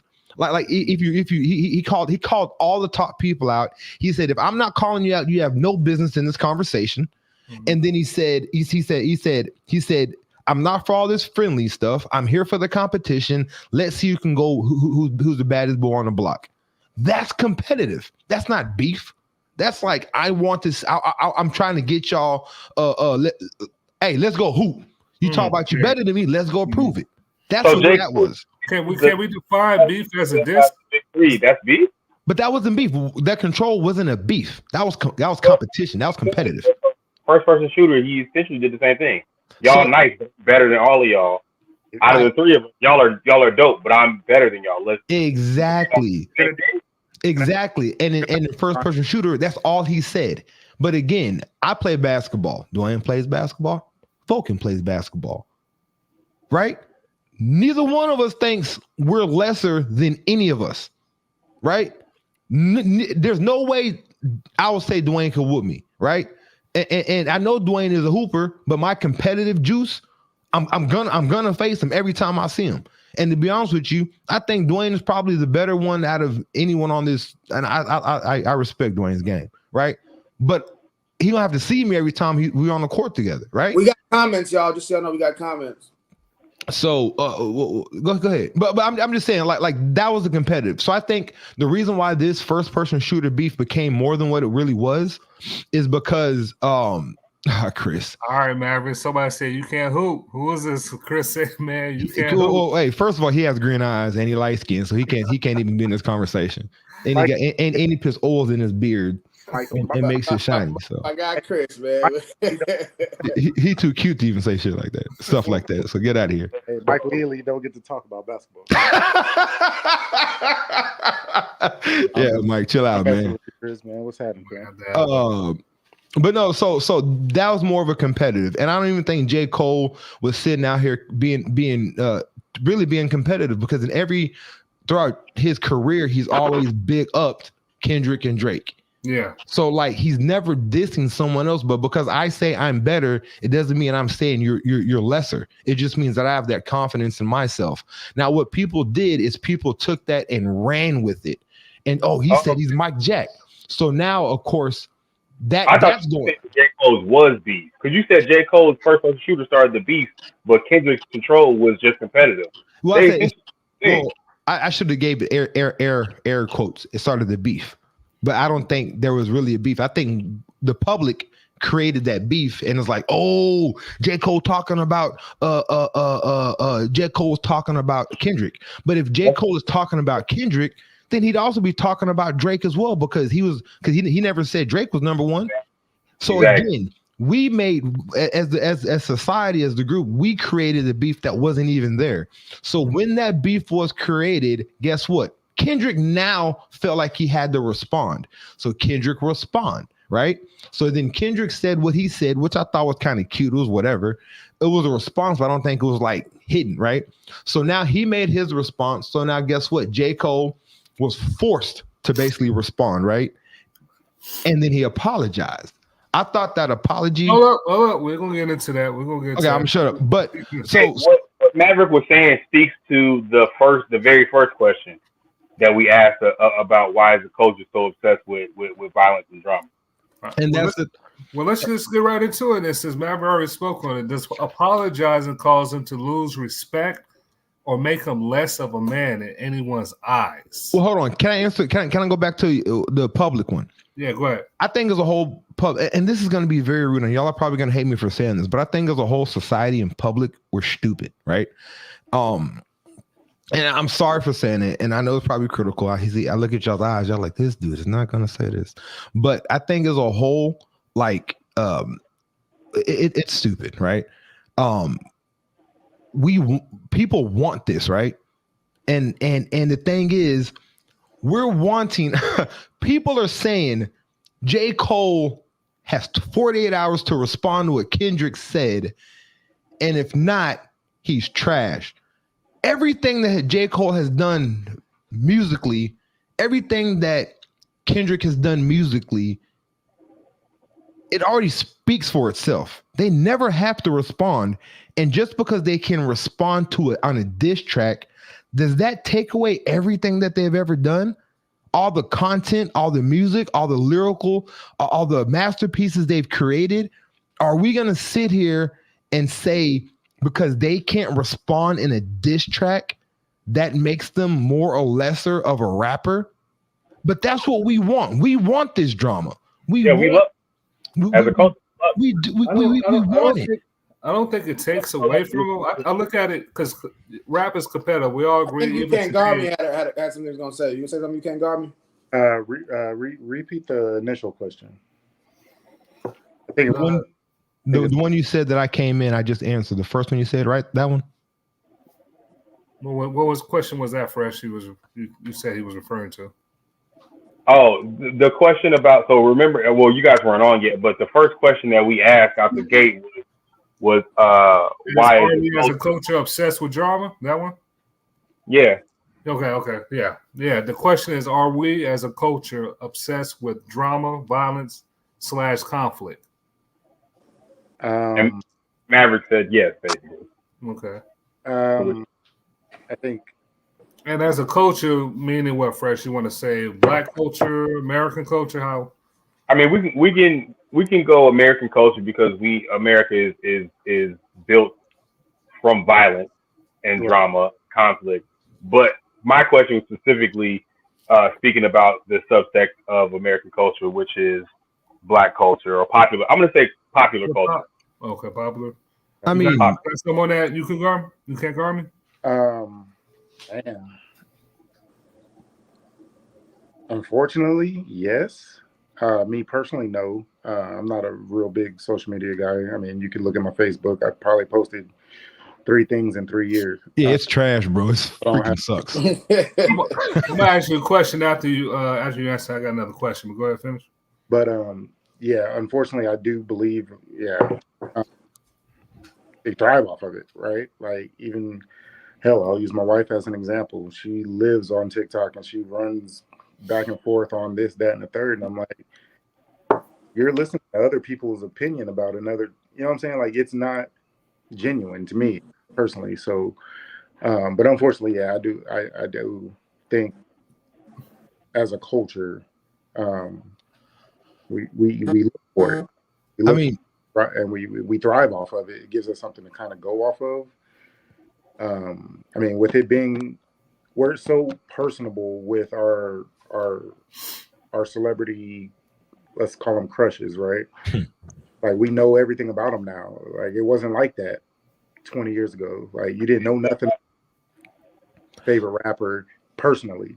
We didn't know nothing about AIDS until it hit social media. Yeah, social media just put a light and you can see everything now. Everything. So now we see and know everything. So now it's like, all right, I want to know what you're doing and what you're doing at the same time, you know? Mm-hmm.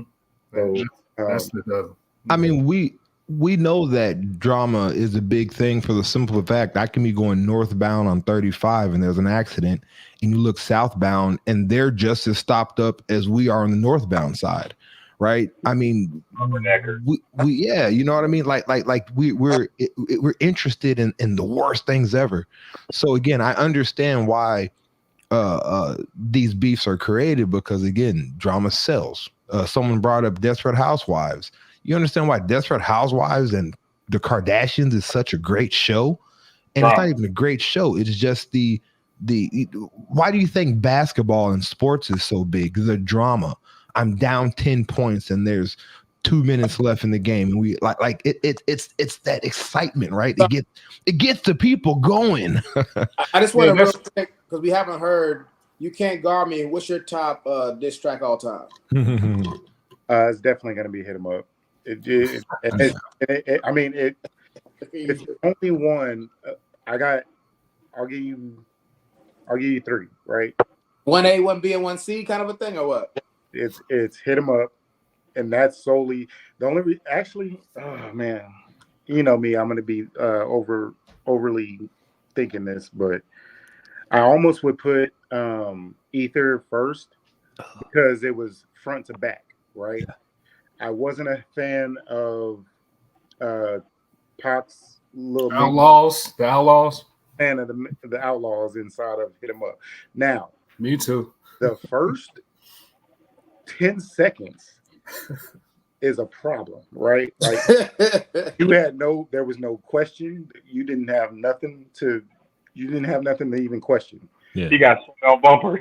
And then it was hey, off rip, no question. I was mad at Bad Boys on that song, and I was like, geez, I think I hate him too. Man. Yeah. But, then No Vaseline for sure is number 3. Cube is a heck of a writer, man. Like very underrated in my opinion. But Hit 'Em Up, just like again, his soul was gone in the first 10 seconds. He didn't even have to listen to the rest of it. He did not have to listen to the last probably 3 minutes of that song to realize, like, all right, it's a wrap. The thing that took my soul with the No Vaseline is that it was honest. Like, it wasn't just like I'm talking noise. It was honest. It was personal, and it kind of like it was a probably one of our first dive ins to like the industry and how it screws people. Like we were ignorant to that stuff. We don't understand. No pun intended. No diddy. Vulcan Fresh, y'all got anything else before we get to the next question? Nah, of course the diss track thing go on for eons, so I'm not gonna. Let's go to the next question. Yeah, so let's get back because Maverick already touched on this. So is Chris hopping on? Is Chris you hopping on or what? Nah, his eyes too green for that. Does apologizing cause him to lose respect or make? Hold on. Let me read the comments. Fresh, all right, boy, you said no. Yeah, I felt it, bro. I said no diddy. Yeah, I said no diddy. I can't believe you read that out loud. Yeah. Oh, I just realized that is kind of bad. He took my soul, No Vaseline. That kind of hurt. Yeah, my bad. That's why they said no diddy. So, pause. My bad. Yeah. All right, so y'all ready for the question? I hate you, Chris. Y'all ready? Yeah. All right, so does apologizing cause him to lose respect or make him less of a man in anyone's eyes? Absolutely not. Who said that? You got me? Go ahead. Absolutely not. Again, this is new age beef, right? Competitive. Would you? No. I think that's almost like a concession to me.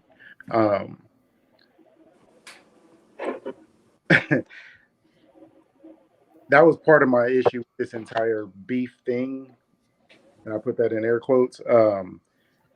Some of these guys don't need to be beefing with each other. Y'all all have songs with each other. Like, stop. Like, so this. But is it a beef? I hate to cut in. It's just we can look at it as just diss tracks, right? Okay, so is it okay? Competitive. Right. competitive, right? Yeah. But at the same time, I say what I say. He don't belong in that. Not with him. Not with K Dot. No. Really? Hell, no. Well, before you came on, Fresh and I and Vulcan said that J. Cole's this was actually better than everybody's. Nah, Drake had a nice one. Yeah, but Drake's was pretty solid.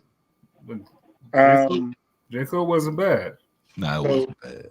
So James, Vulcan, you know me, man. I'm a vocal guy. I mean a lyrical guy. I'm looking at your lyrics, right? Lyrical miracle. So like you gotta give me bars, metaphors, similes, double and triple entendres. That's why I said J. Cole. Okay, but like content, skill set wise, Cole got that. Yeah. Let's be so, man. Can go different ways. Cole has it. Don't get me wrong. I love Cole. Cole's in my personal favorites. Yeah, easily. Like easily. But to battle or to diss, like, no, that's not you, dude. Like, that's not you. Like, keep it conscious, right? Keep it conscious. Like, see, I don't think that it's not him. I just think that there was no motivation behind it, no real because. Well, that means that's not you. So you're trying to do something you don't do. That makes sense. That's not you. You know, the 19 was the one that the 1984. You know what I'm talking about? The diss that when he was talking about Lil Pump and all them, and mumble rap and he did. Hold on, y'all say it's not him. He did False Prophets. He did Wale. Black and red. Diss though. False Prophets is more False Prophet is not a diss. I was just talking about this the other day. That's pretty bad. There's some subjectivity in that, Maverick, on that one. Call somebody a false prophet. Come on, that's more of a message though. False prophet was more of a message to people, in my opinion. I don't think it was like, again, y'all don't know the song I'm talking about, 1984, where he was talking to all the young rappers. He was pushing. I don't think that was a diss. No, because he actually addressed, I think it was Little Pump or whatever. He's talking about his money. Like, hope you get the money. Like that was directly to one of the little guys that was talking about. But that's like a compliment battle on King of the Dot. That wasn't. That's what that was an admonishment. But that's the thing when J. Cole, when he's dissing you, he's not gonna sit there and he's gonna sit there and tell you like nicely, like you're an idiot, you're doing things wrong, and that he's not. He's gonna be more mental with it. So let me ask this question because then it's not a diss. That's what I'm saying. He's just more conscious. Like he's trying to help them. Hey, that's what I'm saying. He was like, but I mean, it's like his form of a diss. I'm saying, you don't. This is a competitive sport. They're trying to figure out who's the best. I think J. Cole is competing. But that's the thing. A diss track doesn't define your greatness as an artist, and that's the thing that I think is. It helps though. It's just like this is why I was thinking about analogy. Think about the NBA. A lot of people don't give LeBron the credit because it's parts of the NBA you have to participate in. He didn't participate in dunk contests. So a lot of people are like, oh man, you're not really up there with the greats. He's not the one-on-one guy that Jordan and Kobe was. Yeah. There's rumors about Kyrie beating him in practice one-on-one. Dwayne Wade beat him in practice one-on-one. And we all believe those rumors. But that's what rap beef is. When you try to solidify the best rapper, you have to battle it out with diss tracks and see who's the best. That's what Jay-Z had to do. That's what Nas, they talked about. But I don't think I'm just saying that helps. That helps your and that's the thing I think. So do we think that that J. Cole's apology, all right, what'd you say the exact question with the J. Cole? To make him less of a man. Yeah. Okay, now I think what's more interesting about that question is the side that people take. Matt, real quick, can we just all kind of go around and give you your quick answer, and then we can dive deep afterwards? Okay, I don't know. Dwayne said, "What'd you say, D?" No. No. Okay. Okay, we got I no. don't think it makes him less. I think it makes him more of a man, personally. All right, Fresh. I agree with Maverick. I think it makes him more of a man. Vulcan. I think it makes him less than we thought. Yes. Wow. That's Me too. subjective. I agree with Vulcan. I agree with Vulcan. So okay, so this is going to be a comment that y'all are going to hate me for. So I think the opinion on how people feel. I think the opinion on how people feel about which side they're taking, it shows a lot on them, if that makes any sense. Or did I lose you on that? Bogus. I'm 100% with you. I'm with For your perspective. Bogus. So with that being said, I think there's a group of people that appreciate his apology because it shows maturity and growth in a sense, right? Mm-hmm. And like I don't want to. But hold on. I need to get my thoughts together. I don't want to go. I don't want to go and get all real crazy and subjective. Okay, well, Maverick. If you're saying it shows maturity, right? That means something. That means he had to mature in front of our eyes. That's all. That's the part that I'm focusing on. The fact that, based off your wording right there. I see what you're saying, Vulcan. You're saying the fact that he had to come back and apologize means he was less than we thought he was in the beginning. He's less than we thought he was. Okay. Like Biggie never responded to Tupac on track. Never. Y'all recall that? No. Biggie never responded to Tupac on track. He never had to apologize. And the reason, and I want to just touch on why I say I agree with Vulcan, his reasons. He said, because I felt bad. That made me even look at him even more different. It wasn't no, hey man, I messed. This is what I did. I just felt. And that's my question I have for the. Then he was still bragging. At the end. When you watch the apology, he ends up bragging again at the end. He says, I dropped that bomb. What did he say? Something like, I dropped that bomb or whatever he said at the end. It's like, how you gonna apologize and say I'll take it on the chin, but then at the end of it say I dropped that bomb? So that's why that's what it was. So is feeling bad. I want you can guard me. You can answer. And we got comments too, just so you know. Yeah, I got the comments. Is feeling bad a valid reason to apologize after starting a conflict? You started a conflict, and the reason you stopped it because you felt bad. He started it? If that's his real reasoning, again, like I said it already once, I don't feel like he should have been in it. Not with him. He shouldn't have been there. He's apologizing for even addressing that man. That's what I think he was apologizing for. Why are you even addressing that man? That he's in a different category of you, sir. I don't think it's lesser to acknowledge when you made a mistake, man. I should not have been in this situation. I do not belong in this situation.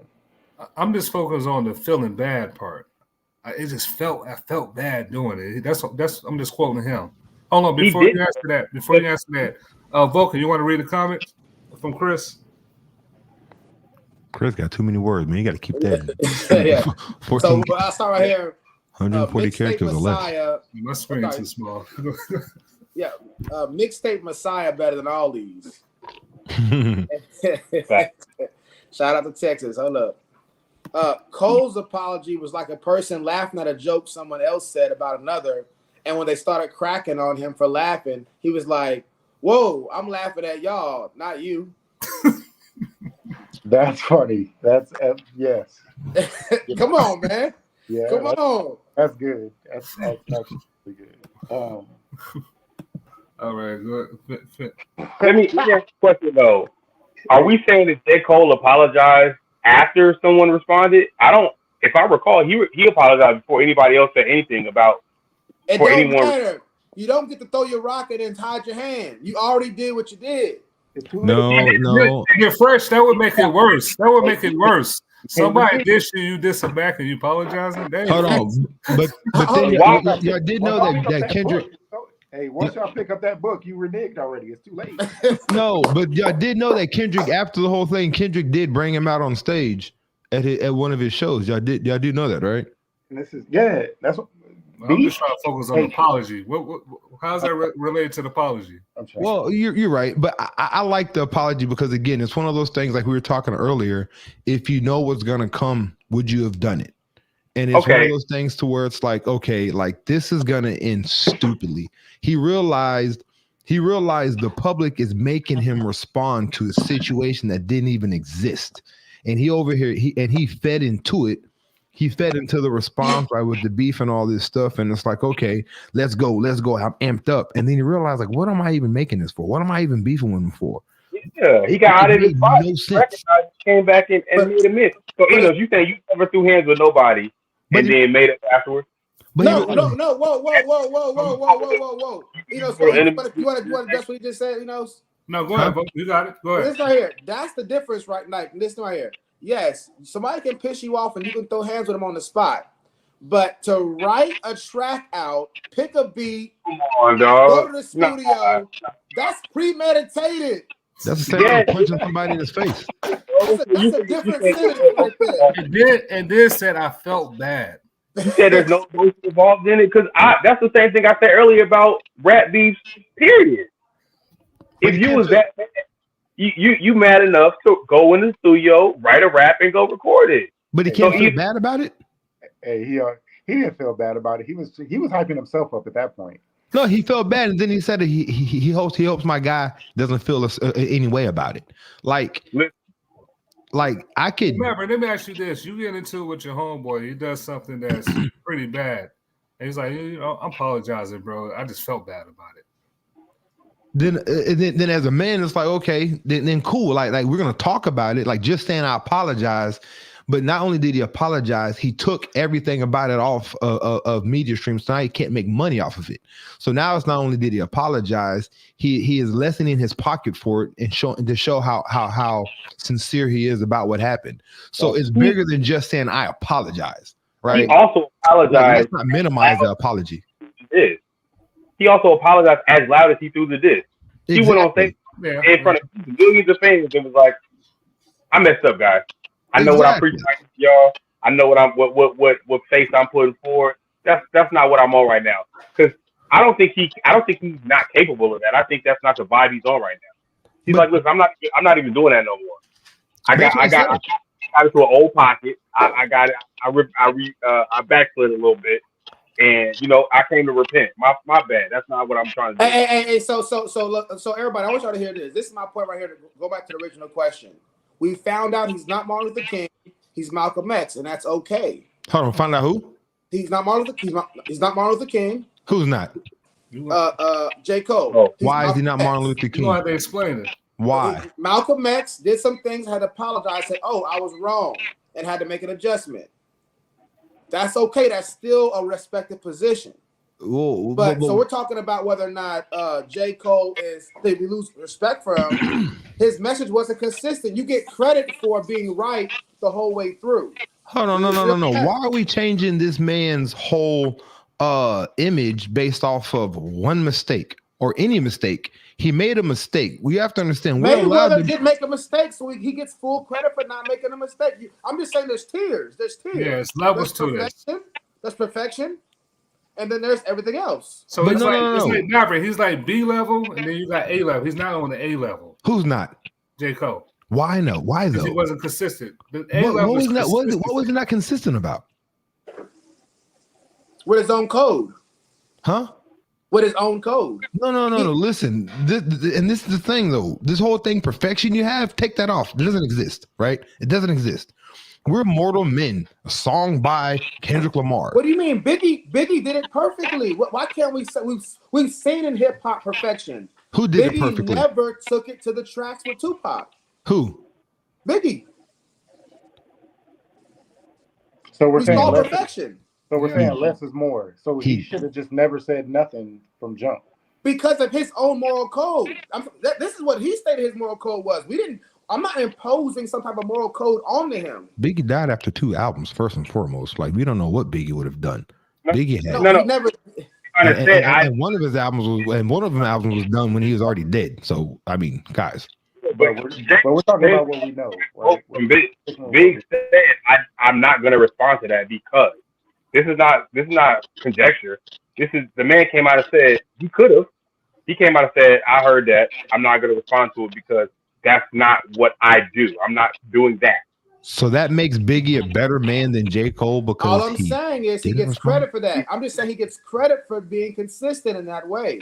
J. Cole has the same values as Biggie. I shouldn't have done it in the first place, and I hope y'all apologize. You lose a point for that. I'm not saying you lose everything, Maverick. I'm not saying you lose everything. You lose a point. Basically, he's saying Biggie ran the race upright the whole time through with no falls, no trips, no stumbles. Sorry, and he died after an album. People say that about Jay-Z too. So he comes in second. I don't agree with it, but I understand what he's trying to say. Yeah, He's trying to say we're grading on an equal scale. Biggie ran the race through no trips, no falls, no stumbles, and J. Cole did. Let me ask Vulcan. Hold on, you can't guard me. Had a comment. Hold on, the Vulcan. Before I get to you, you can't guard me. What you're trying to highlight is the consistency part. Am I right? Is that the point you want to get? Yes. Right. I want to be clear. I'm not saying that I think he should have apologized. I'm saying that if you think you should apologize and you violate your own moral principles, you take a hit. Boom. But see, how can you take a hit when you come like I respect the man. We all violate our moral principles, and again, I know that's not what you're talking about. So I'm adding to what you're saying, Vulcan. Mm-hmm. We all violate our moral principles. We all fall short of perfection. When you can sit back and look at what you did and own up to it, acknowledge it, and then also prove that you mean what you say. Then at that point, you didn't violate it. You got back on track, right? I understand what you're saying. Like, you should have never got back. He should have never got off of track. I get it. But listen, this idea of, you said perfection and everything else, like that perfection should never exist because it doesn't exist. But it's not never, right? It's like anytime you're practicing, let's take basketball. We got comments, y'all. No, we don't have comments. Chris is being a jerk. Hey, man, you want to read the comment? I can't read. See what hip-hop beat does to our youth. I can't read.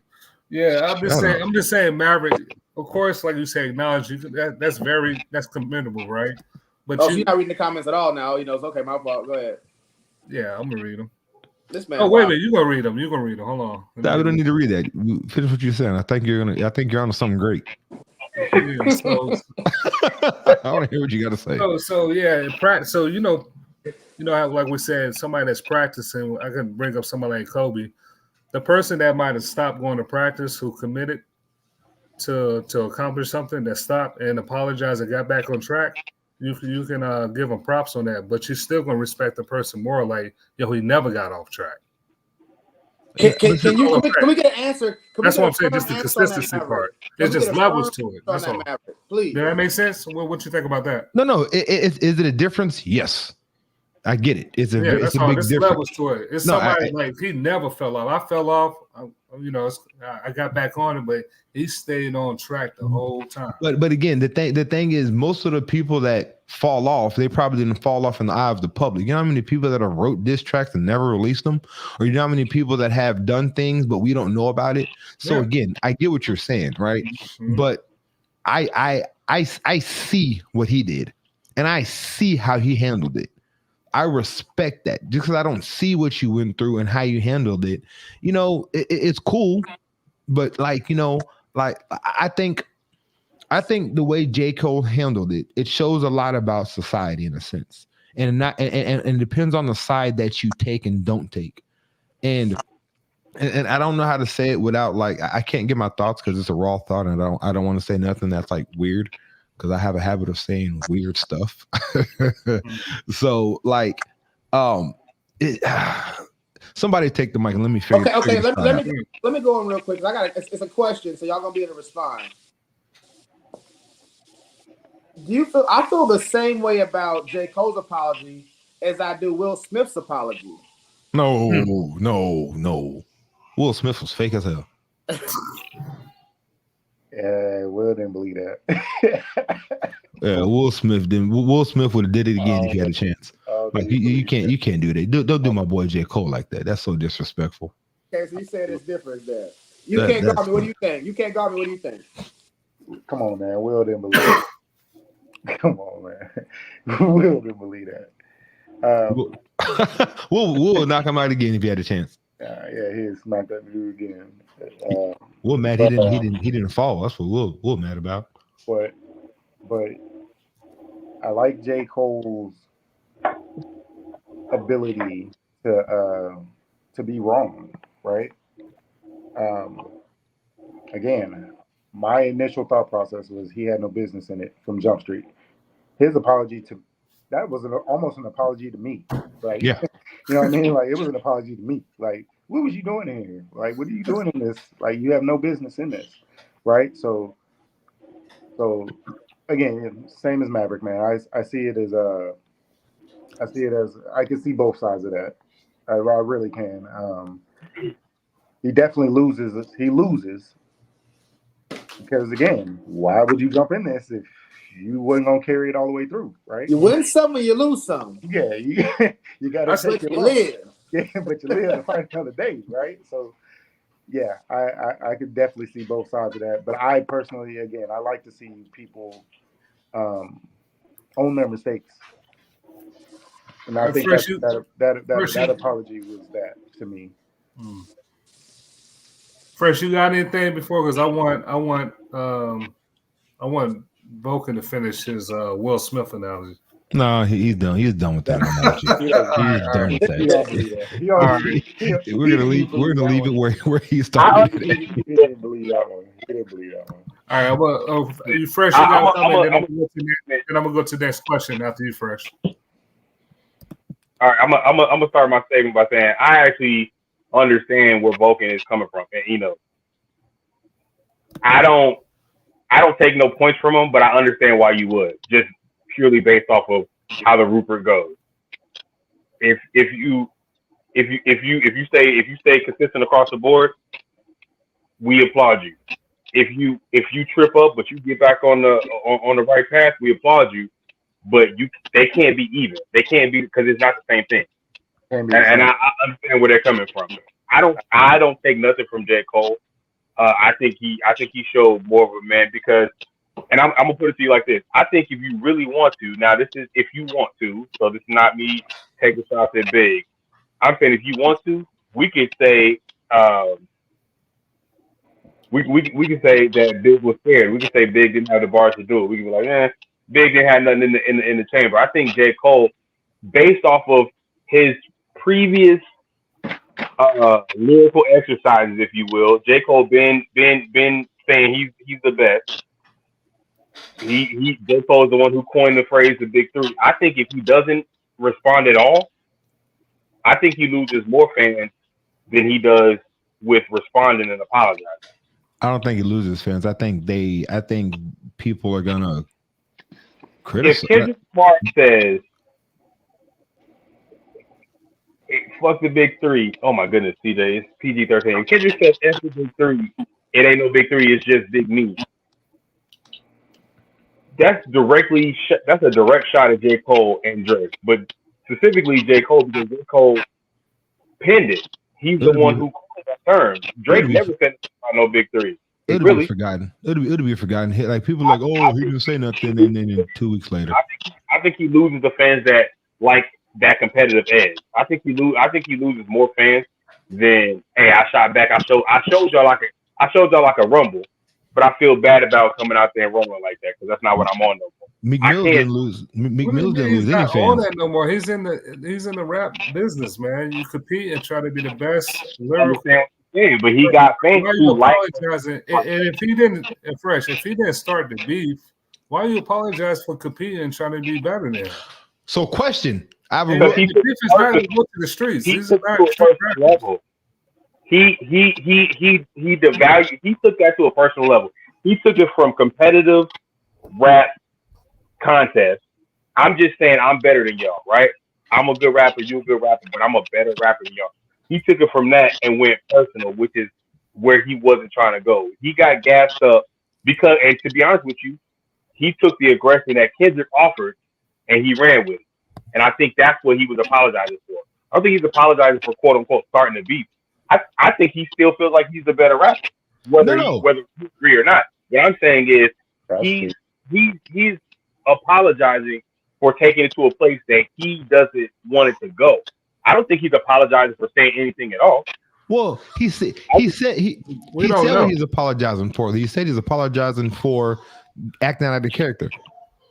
Correct, but it's based on the content of his 7-minute drill. Okay, so here's the question. He didn't apologize for none of the stuff before. He didn't apologize for what's the song that you were first 1984 whatever or first he apologized for none of that other stuff because he was within his pocket. He was within his where he wanted to be at. He took it outside of that when he went personal and started talking about Kendrick in a way that was outside of skill set. Okay, so can I ask a question real quick? Because you brought up a good point. As we're talking about how we feel about J. Cole's apology. All right. How do we feel about Kendrick's acceptance of his apology, for one? Oh, good question. Right? Because just as J. Cole apologized, Kendrick brought him out on stage to J. Cole's hit song in Kendrick's concert and dapped him up and be like, all is cool. So at that point, Kendrick is also apologizing for his track. And then on top of that, how do we feel about the opposite angle? The Drake just went in on everybody. They took that. So Drake and Rick Ross are having a real rap beef. Kendrick Lamar and J. Cole were like, that's not what we was trying to do. But how do you feel about K-Dot? He accepted the apology, and he also, in his own way, apologized as well. So did that make Kendrick lesser of a person? No, I don't think that J. Cole. I think J. Cole is more of a person. I think that Kendrick is in the same box because he accepted that apology with Drake. It's because they both. I don't think they were trying to do that. I personally think that J. Cole. Real quickly, Fresh. We got a comment right here. All scripted. They both got albums. I know for a fact J. Cole finna drop his album. All scripted, like Chris's beard. Didn't he have to drop the album? That's crazy. Didn't J. Cole drop the album already? Nah, he dropped Might Erase This or Might Delete This later. That was a mixtape. He still got to drop it. The Fall Off is a. Oh yeah, the Fall Off. That's right. Yeah. He still ain't dropped. He drummed up a lot of and I don't know what Kendrick is doing, but I imagine it's about time for him to drop something. Oh, summertime, man. Here it comes. Like, come on. So I finna let one go. Enjoying it, but I agree with Chris. So is Drake. Drake finna let one go. And what's funny is, I promise you, it's gonna be crazy when everybody sees all of them on the same album. I think Drake DJ Khaled's album. Yeah, I think Drake is known for being emotional, and he said some things you can't really take back, and he shot at everybody.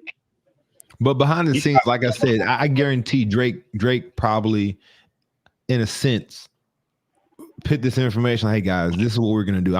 I think it's scripted as well because again, have y'all listened to Rick Ross's lives about this whole situation on Instagram or whatnot? Like he's like watch his lives and he's antagonizing and joking about it, calling him white boy. Hey, white boy, what you gonna do, white boy? That's what he calls Drake, white boy. And yeah, but Rick Ross is a 50 Cent beef tool of rap beef. No, I'm not talking about those other. I'm talking about this one specifically, right? The way he's addressing Drake, it's very like fun. Like he's calling white boy and being like he's selling his house and he ain't got no money. And if he really had a lot of money, he'd go help Baby buy his house back since Baby's about to lose his house in foreclosure. But it's just stupid. Now at this point, it's like you have to listen to his lives, his little segments. But again, like I don't like that, and I guess that's just me. And like I understand, D he likes the beef, but I don't think. I think when it comes to beef, that's the only time a lot of these artists can actually stick to a topic or content, have a subject. I think that a lot of stuff that a lot of the good artists have done, you know, I think that's more valuable than this stupid beef that we're talking about. Like, what was the song that J. Cole had? And the video was like that dog, like when he was it's a big song. The video he had tied up in the yard. He dropped it as like a single, right? No, the one somebody had sex for the first time. With the come on, y'all know the song. Yeah, I know the song. I can't tell you the name of it. But like that's content. That's content. He has a lot of songs where he's talk. Like, I think those creative songs are something that we should be looking more into and want more of. But we want beef. But why? Why do we want to know why he hates Kendrick or why why? I get we do, but I think. Why? But that's the thing, though. He doesn't. That's what I'm saying. What are you doing in this? Yeah, no, I agree. I can't emphasize that enough. That's why I like the apology, because he had no heat. Like he, like I said, his apology wasn't to Kendrick. That shit was to me. Like, I like that take. I like that take. You owe me an apology for even jumping into that. You're not a part of that. You're not that, dude. You're not. And honestly, neither is Drake, in my opinion. Drake shouldn't even be arguing with Kendrick. Now, yeah. you can talk money to Kendrick, but you don't want to talk beef. You know what I'm saying? Like beef. Like, no. Yeah, we got a comment. No, we don't have a comment. We got a comment. Kendrick's not singing on tracks, right? Like, why are these two? Like, I want to see K Dot and him. You know what I'm saying? Like let's get to like real like lyrical stuff. Like, that's my point. Let's talk. Let's get back to the music. This is very, very Quentin Tarantino to me. Like, this is an act. Like, okay, hold on, real quick, D. So you have Kendrick, Drake, and Cole. Where do you rank them three? 1, 2, 3. Who's one? Who's and why? K-Dot, Drake, Cole. 1, 2, 3. Cole last. Cole last. Okay. Why? Only because of actually. Man, that's actually tough. Actually, 2 and 3 actually can go back and forth. For so me. Who's one? Kendrick? Because he gives me everything I need.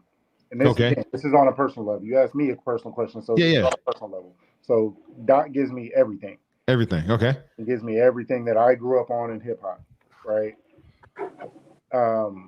Drake gives me. He gave it to me when he first came out. I'm talking Houston, Atlanta, Vegas. Like. Yeah. You know. Before the singing stuff like got crazy.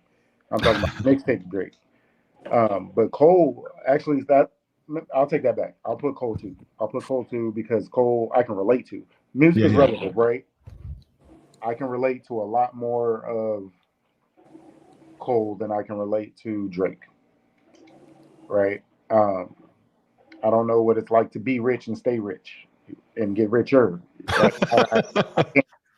don't relate to that. I like that take, yeah. James, I mean, you know the background, right? You know, we the hood was hood, right? Mm-hmm. Dot is the hood. It still speaks on the hood, like Dot is Dot. So I'm gonna stick on that. And then Cole's ability to tell a story that I can relate to, incredible. It's impeccable. That the song you were talking about his first time, I'm pretty sure it went the exact same way. You know what I'm saying? Like the way he wrote that song. Yeah. So like that's great. What's your favorite Cole track? Yeesh, that's a lot to go through, man. Just one. Top like your favorite Cole track. Favorite? I know mine. I can't give you a favorite, but I can probably give you one. Like the last one I know I just heard off was that 95, and he had Cameron in the beginning of it, and that thing was just jumping. Like that thing just had me bobbing. I liked For Your Eyes Only. Yeah, like that's what I'm saying. Like he don't miss. Don't get me wrong. The one. But rap, but like battling, like no, that's not your lane, bro. That's not his lane. That's just not his lane. How about Vulcan? What's your 1, 2, and 3 between those guys, and why? I'm gonna go. I mean, I'll say this. I'm gonna start off by saying I disagree with them being the big three, but I'll say I would go. Musically, I'm going Drake. 1. Why? Who's 2? Can I get an explanation? Just Great entertainer. He makes great sounding music. You can play at the wedding. You can play at the every kind of event. There's a Drake song to go along with it. Everything happens in your life that's meaningful. There's a Drake song too. It's really hard to get over that. But it's like R. Kelly and Michael Jackson. It's gonna be hard to beat that because they can hit every aspect of your life. Right. But for you, like out of them three, the first person you got you already know. In your heart. Hold on. No, answer the question from your heart. You're Vulcan. playing in your heart is Drake. No. Okay, Vulcan, answer. Hold on, real quick. Vulcan, answer the question. 1, 2, 3. Drake, Cole, 1, 2, Kendrick. I'm going Drake, Cole, Kendrick. That's for me. Respect the Dwayne. It would literally go backwards if it was you sitting in your car. For sure. Okay. Can you answer the question? No. I answered the question. I answered the question. All right. Freshly. Who's your 3? Oh, it goes Cole, Jizzy, Scott for me, but it's just stylistically. I recognize Kendrick's prowess. I recognize his skill set, but sonically, I don't like his style. I prefer Cole's style and Drake's style over Kendrick. That's fair. So you're Cole, Drake, Dot. You said, yeah. So that's fair. I agree with you on that. Cole, Drake, and Dot. Now, my reasoning is, okay, Cole, Drake, and Dot. I think Drake will go down after all this is said and done as top 2, top 3 greatest rapper of all time. Number 1. Great. Easily one. So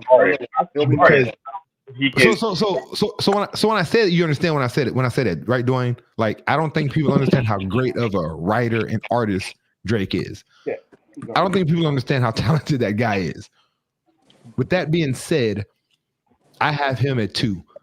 I have J. Cole as 1 because not only does J. Cole make records that are relatable and have a good story and good style and good listening to, but he makes his songs easy to understand and to follow. That is why I'm not a fan of K-Dot. I love his music, but it's like, what the hell is he talking about? A lot of K-Dot songs to me are like songs that if he makes to his homeboys get everything that's going on. But us outsiders, it's like you're talking in code, bro. Like what? Like it sounds dope, but you can't follow the story half the time. That's where K-Dot loses me. And I don't know if it's because I'm from the South and he's from the West and he's talking stuff that I just don't understand, or if he's just way smarter than me and I'm just not getting what the hell he's trying to tell me. But I've never got lost in anything Cole has ever put out. That's fair. And that's why I think Cole is a way better because he's talking to me, not at me. And then Drake again, I think a lot of the songs that people hate with Drake, if they actually read the lyrics, they'd be like, "Oh my gosh, he said that! I can't believe he just said that!" Like, "Oh my, he said that." He got bars. Drake is easily the most talented rapper. Oh boy, I don't know if you as top 3 rappers ever, maybe artists, but not rappers. No, rappers, lyricists. Drake is gonna go down as him and Eminem will be like competing. Yeah. So y'all, on that note, one more question before we close it out, y'all. The last question we had is, hold on, make sure I read it right. We had on phonics. So yeah, we had A-E-I-O-U our vowels. Yeah. So when rap battles and diss tracks accuse or make fun of artists for certain things in their life, like not getting women, not being real, not being a man for whatever it is, do you as a fan take it personally when it applies to you? That's weird. Think you're getting girls now because of your look? Negro, please. Mustache.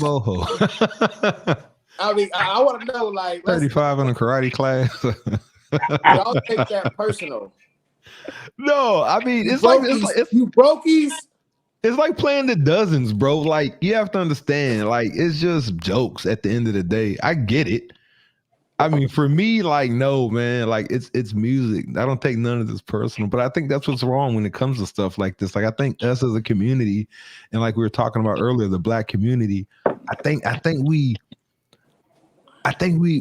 embellish and live this too much. Like the way we look at this and the way we want it and the way we are more excited about the beef than these artists' actual body of work. I think we're pushing artists to do stupid stuff. And I think that artists are feeling pressure, like people say, to give the fans what they want.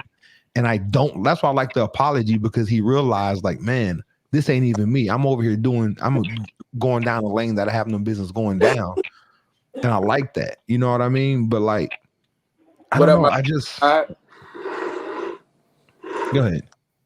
Now I was saying, what up, my guy Rashad in the comments there. My guy. Looking fresh to death. Let me get that question one more time, because I want to make sure I answer this. Because no, he's right on that. I got that Anthony Hamilton, man. It's not connected. I'm trying. No, it's trying. He's honest. I say that to my beard all the time. I got that cornbread and collard greens. I hate you, Chris. Jeez. My shit ain't connected. Yeah. Hey, James, let me get that question one more time, man. I think it was so the question one more time is, when you listen to these rappers call people brokies, you don't get women like that, look at you got a regular job, all the things that they talk about these guys,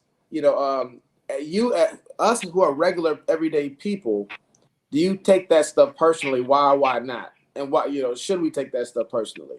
Or is it just all just the dozens, as Mav says? Honestly, anybody I listen to probably doesn't say anything like that. If I'm gonna be honest with you, who says that? Rick Ross? I don't listen to him, so you don't listen. Rick Ross don't make bad albums, though. I'm not a fan of Rick Ross. He does not make bad albums. Never listened to a Rick Ross album front to back. Ever. You if you have, I think you'd probably like it. Say Port of Miami might get you together. I'm gonna be honest with you, I just never have. So, dang, that burger good. You a Negro, Vulcan? I'm just saying it right now. Hey, that burger good, my boy. Had lettuce and turkey. Honestly, nah, man. Like, again, music is relative, right? If I can't relate to it, I'm probably not listening to you on a regular basis, and I'm definitely not listening to your album front to back. Like, that's like, to me, that's your status, right? Yeah. So if I'm willing to listen to your album front to back, you get a sense of accomplishment from me personally. Like, so you get a street meeting earned. I'll use this as an example. I just recently started, and I still haven't listened to an album, but started even considering listening to King Von, right? I can't relate to this kid, man. I'm not a murderer. I don't know what it's like to kill somebody. Like, that's weird. That drill stuff, like, it's just not me. I can't relate to it. So I can't name a drill rapper that I've listened to front to back. That's how I listen to music, right? So I think that's how we as people, like, once we get older, now I sound like probably what my mom sounded like 20 years ago, right? And like, oh, we don't listen to that because of this, that, and the third, because they can't relate to it. Well, here, we almost 40, right? So, like, I'm not listening to Kodak Black. I have never listened to a Kodak Black album front to back. You don't listen to Lil Uzi? Lil Uzi Vert? No? Never. Yeah. That's hilarious. Like, once you start, now, again, something will happen where it'll make me backtrack, like this King Von situation. I'm gonna go listen to what he had to say, because apparently everybody was said this dude was really about whatever he was talking about, which I can respect. Hey, Society is different, bro. let me ask you a question because you seem like a lyrical, like heavy rap. Very. Do you have to relate to the music, or are you just listening to? Well, I guess you said you have to relate to it. What about some of the rappers who just have a certain skill set? Like I don't relate to. Like I listen to a lot of battle rap. I don't relate to none of that stuff. But the skill set is what attracts me. Like the way they say it. I don't actually care what you. I won't say I don't care what you say, but that's not more important to me than the way you put it together. No, there's definitely some out there. The one, and unfortunately, he passed away. I'm gonna blank on his name right now. Man, died on the plane, popped all them pills. Oh, Juice WRLD. Juice WRLD. Is he lyrical? Oh my goodness, man! He's sad. He's very sad. Hey, this kid could go off the head quick. Really? You like Juice? I'm not gonna say I'm a fan, but he's depressing. I heard him go just off of somebody said, "Hey, go." He's not depressing to you? I saw that video too. Oh no, he's got multiple. He's got plenty. He like there's a lot. Like freestyle wise, like this kid was amazing, right? He's not depressing to you though. He's not like depressing and down. Like he's not to you. Very, very much so. But that's his life. That's his life. I believe it. I believe it.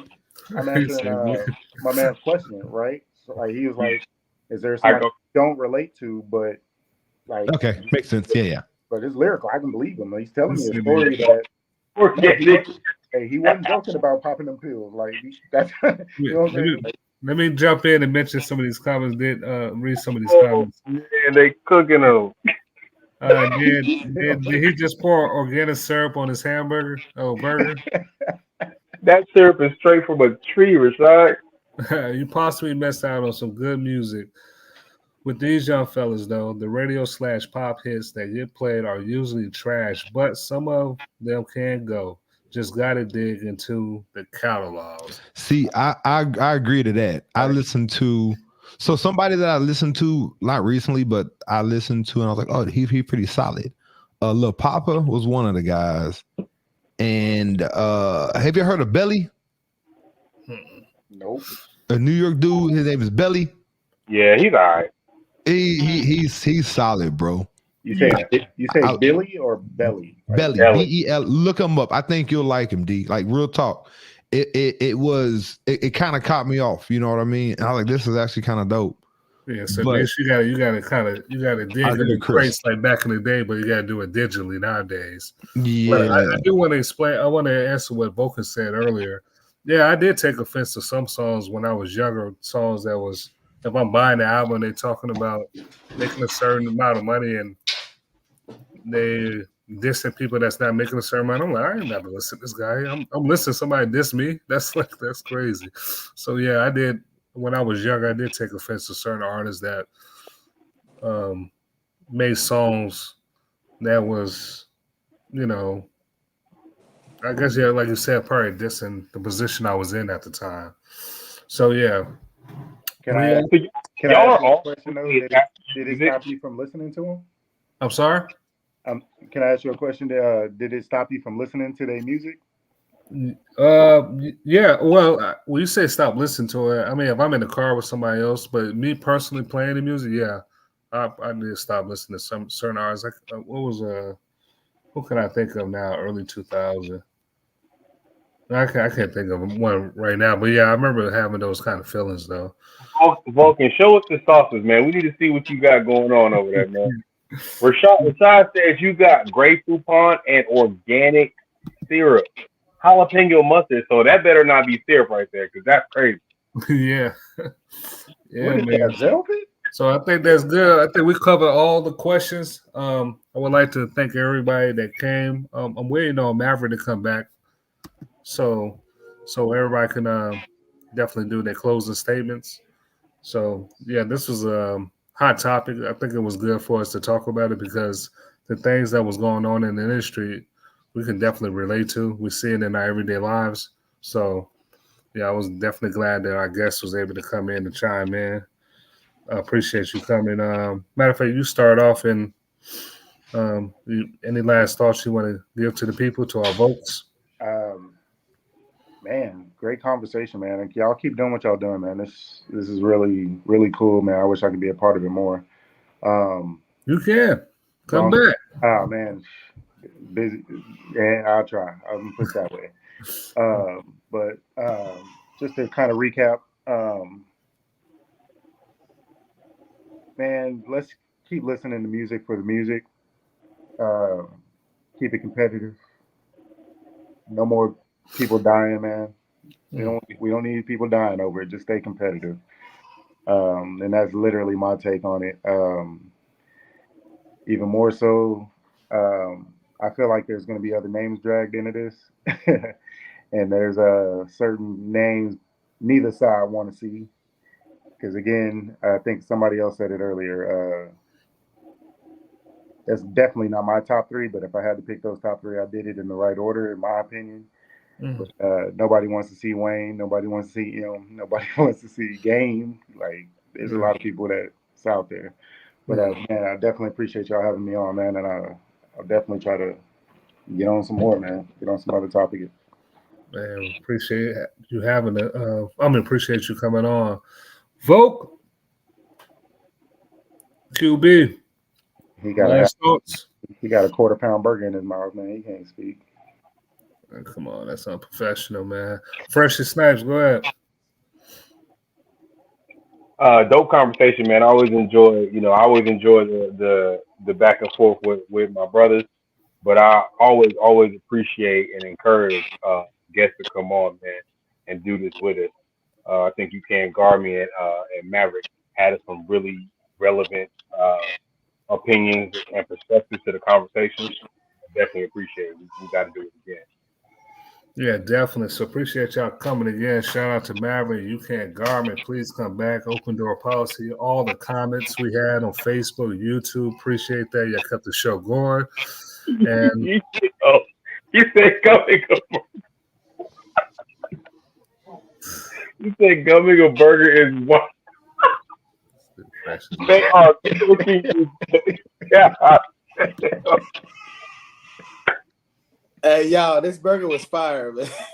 Oh my God. You are getting fried right now, dog. Why would you do this to yourself on camera?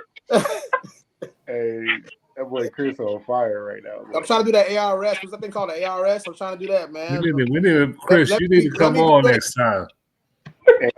Chris Green. Chris up in the comments, man. Hey, appreciate the humor. Appreciate you. Chris Green, aka Michael Ealy, goddamn. Nah, he a Saint though, so he's solid by me. Well, let me know, bro. All right, y'all.